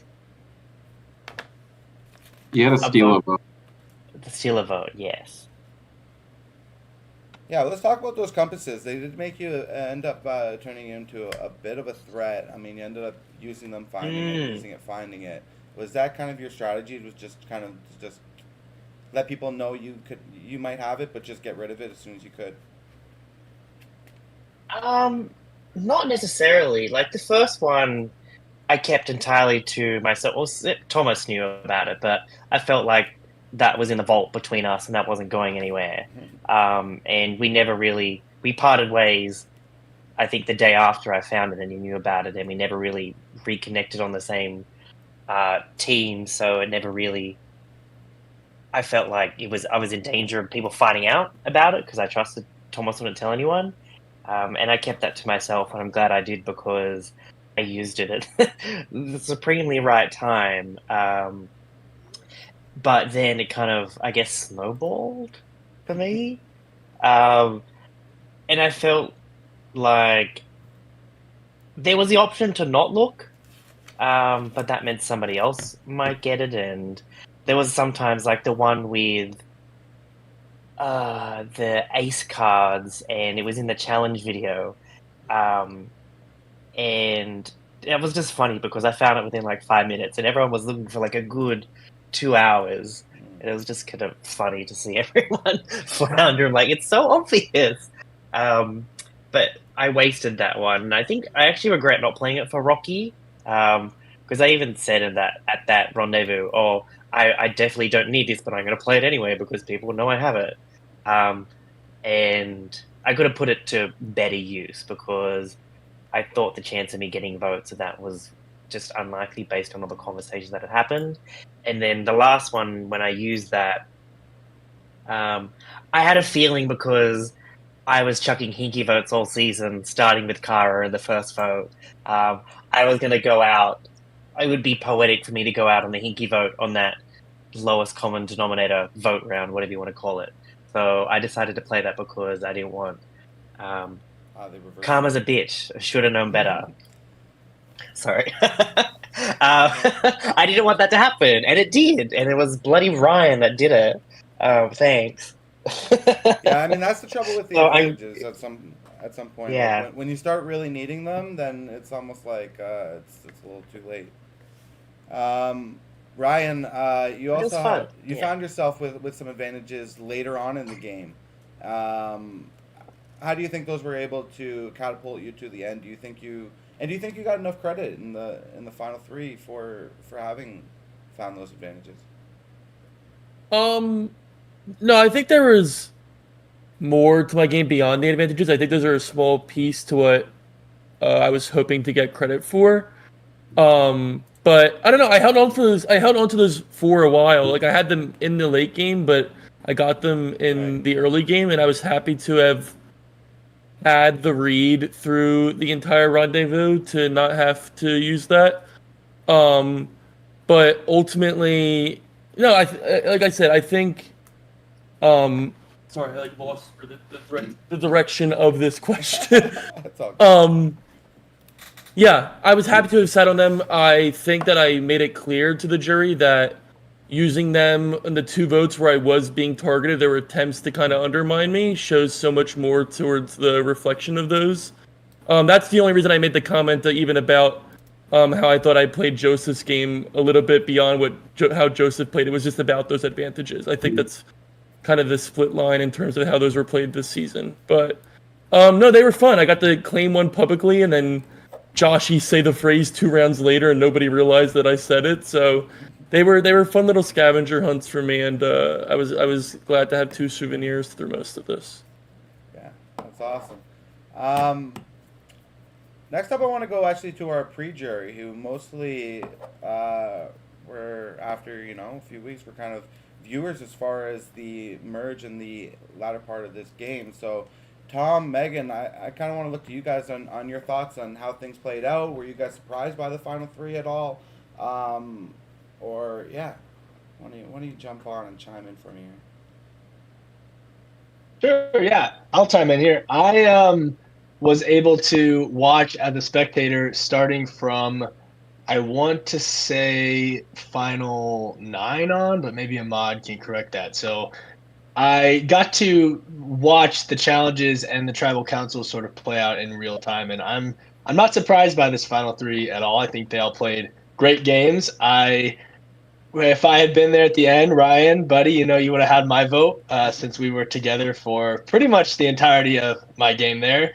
But Eli, I always respect, and Aaliyah as well. I always respect the person who's got the dagger stabbing me in the back at the time. I will say that I did look at that as Eli's more than yours per se, but that's not to say that you don't deserve the credit as well. Yeah, it was a lot of fun to watch. And also, I'm going back to the advantages really fast. I was just thinking because Joseph mentioned that we had that compass that we found together, and I was just thinking of the butterfly effect of if I had found that compass instead of Joseph, he would have gone out and Bar would have made the rendezvous, and then I would have played it, and Joshy would have gone out.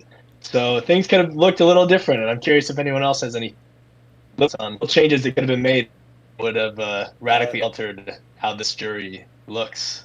Definitely, yeah, especially with how early on, that definitely would radically change things.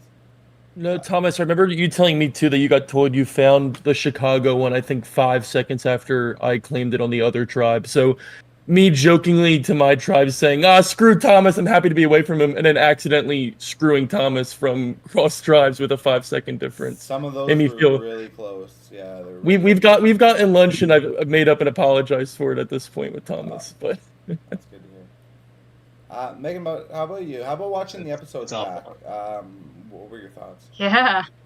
No, just going back to the final 3 though, like I was thinking about it earlier. These 3 were like the charisma kids. Like Eli and Ryan on Team George were just like lighting up the commentary. And I was only there for the first episode, so I can't even believe like the full season. And Aaliyah, I didn't get to meet you, but from the sounds of it, very electric. So not surprised that any of those people made it to the final 3. But it was exciting watching from the pre-jury because I had no clue what was happening the entire time, but I knew what I saw the first episode of like what was setting up. And every week I'm like, every week I was like, why is no one getting Eli? Like it was so obvious. So maybe that's why you sniped me early on, but it was fun kind of watching the season unfold for sure. No, listen, Megan and Thomas both, it's really funny because, like, my number 1 in the game was Kara, and, like, even from the very beginning, I was like, okay, I want to work with Kara, and then I looked at Thomas and Megan, I was like, shit, Kara, they are just like us, but, like, 5 years more than us. Like, they're gonna, like, destroy us if they get to the end, and so it was more just, like, I felt like you and Thomas, like, filled very similar voids to, like, I could fill, you know what I mean? And so, yeah. I was just like, I was a hater really early on, I guess. I'm sorry. We just drew the short straw, Thomas. Yeah, I guess so, man. But you know what? I will say the pre-jury, we had a good ass time on the pre-jury, all right? I am very close with all those people. And we didn't have the pressure of having to be on the jury and make a decision. So it was a big lose, but win. Yeah, Bar, I mean, yeah, sorry, you're there as well. I want to hear your thoughts as well, watching all that back. Hi. Okay, hi. I'm definitely getting some throwbacks now, waking up at 4 a.m. I did not think I'll ever do it again for Expedition Online, but here we are. It was fun to watch. You know, it was very sad for me when I got voted out because listen, I respect game, and I went out and I was like, play hard, have fun. But for me, the hard part was I was the first person to update Sandra after every episode because everyone would usually update her when they woke up, and I'd wake up earlier because my time zone. So I was like, she's gonna hear from me first that I got voted out pre-merge when she picked me first for her team, and that sucks. So I was more like feeling awkward telling her that I got voted out than actually being voted out. But I watched the rest of the season, and it's one of the best things that's happened to me in probably the last year or so. Just getting to know all of these people. Some of them became really close friends of mine. I'm gonna see some of them in a few months. I'm coming to the States. I'm actually flying next week, and I'm gonna stay in the States for 6 months. So hopefully I can see as many people as possible. And it's crazy because some of the friends that I stayed in touch with are people who I knew from the season that I'm staying in touch with that person. Like Thomas was my guy from the moment we met, and we're still in touch. And then other people like Eli, I've not interacted with at all, and he's like one of my dogs now. I talk to Eli like almost every day. I send him like the most random abusive memes on Instagram at least once a week. So it's great, and it really doesn't matter who wins when it comes to games like that, because at the end of the day, we're all doing it for a good cause, and no matter who wins, the money does go to a good place. So I'm happy with the result, and I'm happy that all three finalists got the recognition that they got by getting jury votes. Like no one was left out, and they all deserved it. Absolutely, yeah. Couldn't have said it any better. For sure. So before we get to wrapping it up here,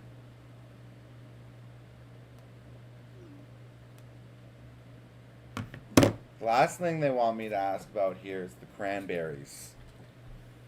And I mean, it worked out well for some of you. Didn't work out really all that well for others. Kind of came to an epic collapse here. Does anyone want to comment on the cranberries and where it either went really right or really wrong? Man, I thought I went in with the cranberries. I was like, this is the greatest thing to ever grace the internet. I was like, this is better than like when Hotmail came out. Like I was so stoked, and I think just having like the twists in this game is what really like sunk our boat. And I think I kind of like mentioned it. That was like my biggest mistake in the game is just like whenever I heard like, oh, Joshy said it was like you who spilled this plan, I was just like, okay, Joshy has to go now. Like instead of like taking a step back and like trying to plan through the event, I was just like, all right, battle stations. And I went to Kara and I was like, you think we can pull this off?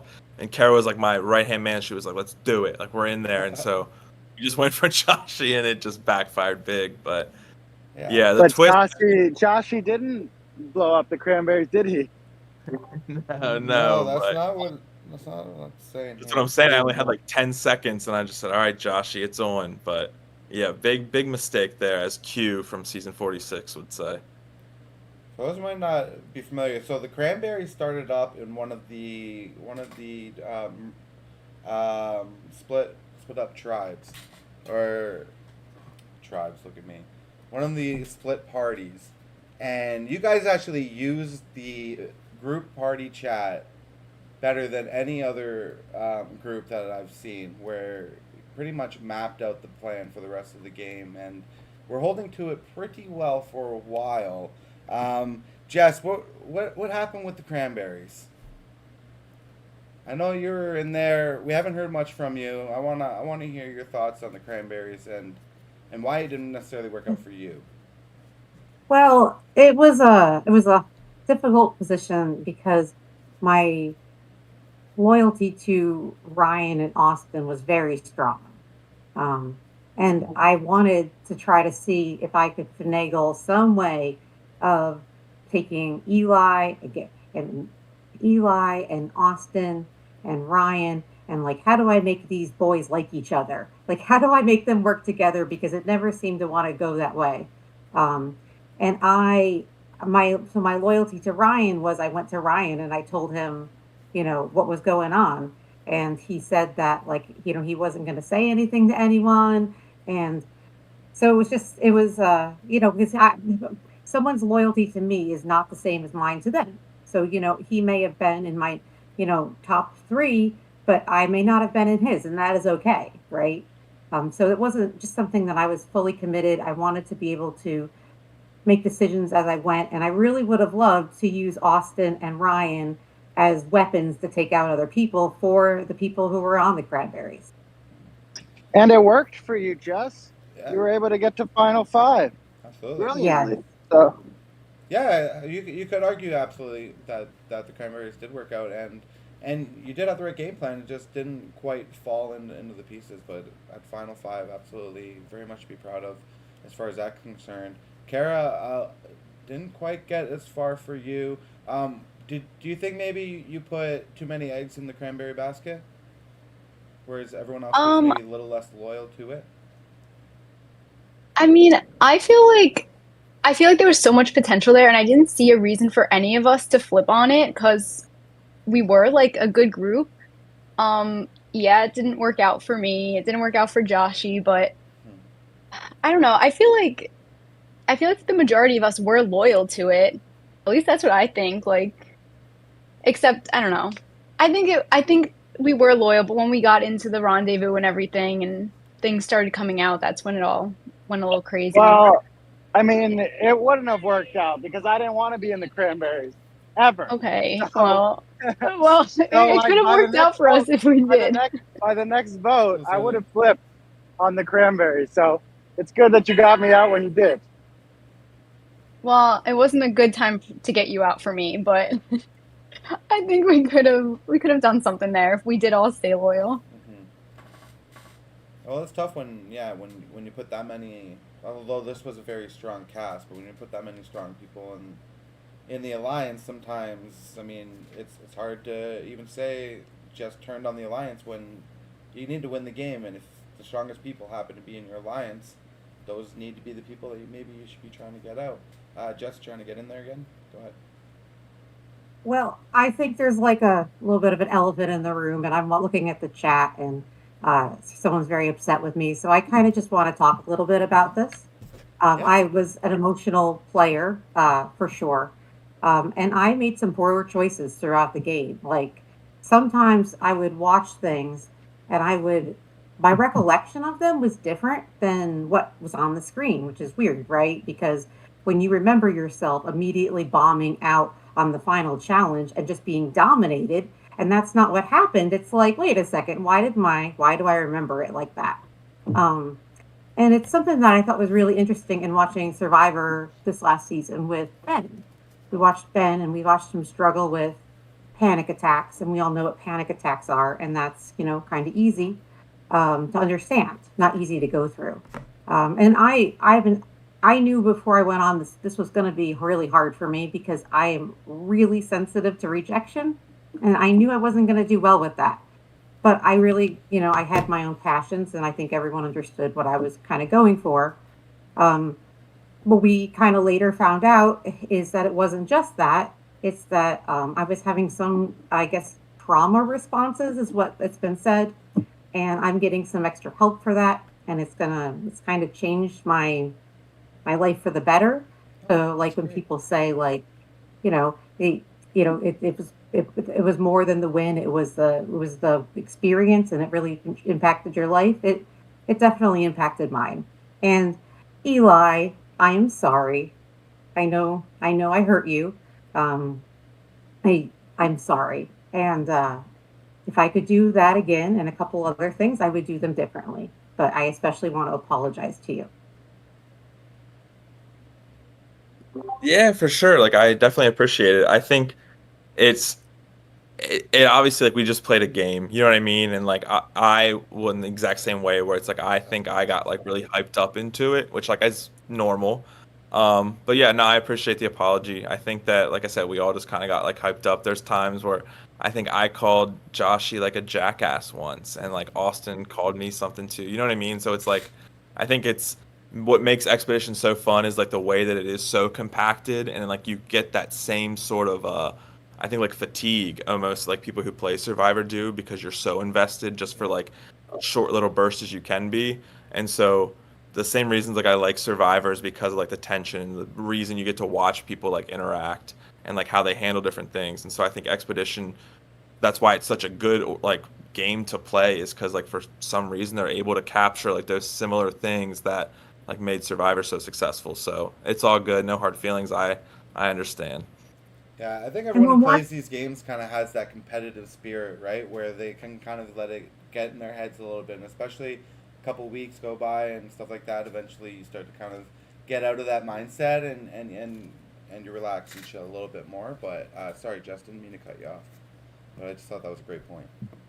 No, I was just going to say, and that conversation between Eli and I, where I felt totally attacked, I was watching that and I was like, what is happening? He's smiling at me. Like, why was I so, like, why was I so, And you why can was let I it so build up, affected by that? right? In So, Survivor, I mean, they don't spend any time away from each other. As much as they're gone for 28 days, they're with each other the entire time. So if they have a thought, they can go and ask that person, hey, what were you thinking here? What were you thinking there? In this game, you're kind of limited to time, so in a way, that can kind of maybe be a little bit harder and a little bit more stressful in those situations because you're having those arguments with the people and they're not even there. but you're sitting there, you're going through your shower, and you're like, oh my god, I'm gonna say this to him, I'm gonna say that to them, and it builds up, builds up, and then it turns into maybe something that wasn't really that big of a deal or wasn't there in the first place. So, yeah, definitely a way kind of differ, and you can see why people can get really riled up. Like, you want to win, not that there's a lot on the line, but you're doing it for your charity, and you're gonna put in the time and effort. You might as well give your best. So I always appreciate when people are a little bit angry when they get voted out, because that means that they tried hard and they gave it their best, and that's all I'm looking for, is someone who hosts the games. So I appreciate that from all of you. I thought you guys all played hard, and it was a really fun season to watch. I'm gonna open the floor to you guys, like I love to do at Crossroads. Before I close this down, if anyone has any last minute words on the season, I mean, we're gonna hang out and chat it up afterwards. So, but if you guys have any last words that you want on the stream here, now is the best time to do it. You adopt and don't shop. That's all I have to say. Awesome. If you're looking for an authentic Survivor ORG, the place to go is Expedition Online. It works. It's perfect. Let's go. Awesome. And Thanks it is for that. not mentally traumatizing. That's positive, though. That's positive. In a good way. The best way possible. And I'm actually going to point out Eli, the winner of Season 6 Expedition Online. Congratulations, Eli. Great game played by you. You have any final words for us before we close down the stream? Oh, that was awesome. No, I want to say, like, thank you again to everybody, to Ryan for that final push vote. But this was such a blast. I've never played these games before, and when I saw Expedition Season 5 with a Fishback and Coach, I was just like, this is wild. If I ever do want to, like, start playing something like this, like, I might as well start here. And so I'm just really happy I got the experience, really happy I get to join the winner's circle. And so, yeah, I just loved it. So thanks again. Yeah. Thanks a lot. We are the best online social strategy game out there, bar none. And we congratulate you guys all for such a great season. Congratulations to Eli, Ryan, and Aaliyah for giving us such a phenomenal Final 3 and a great final Ascent. I'm your host, Jonathan Dykes, for the production team of Expedition Online, who all do such a great job.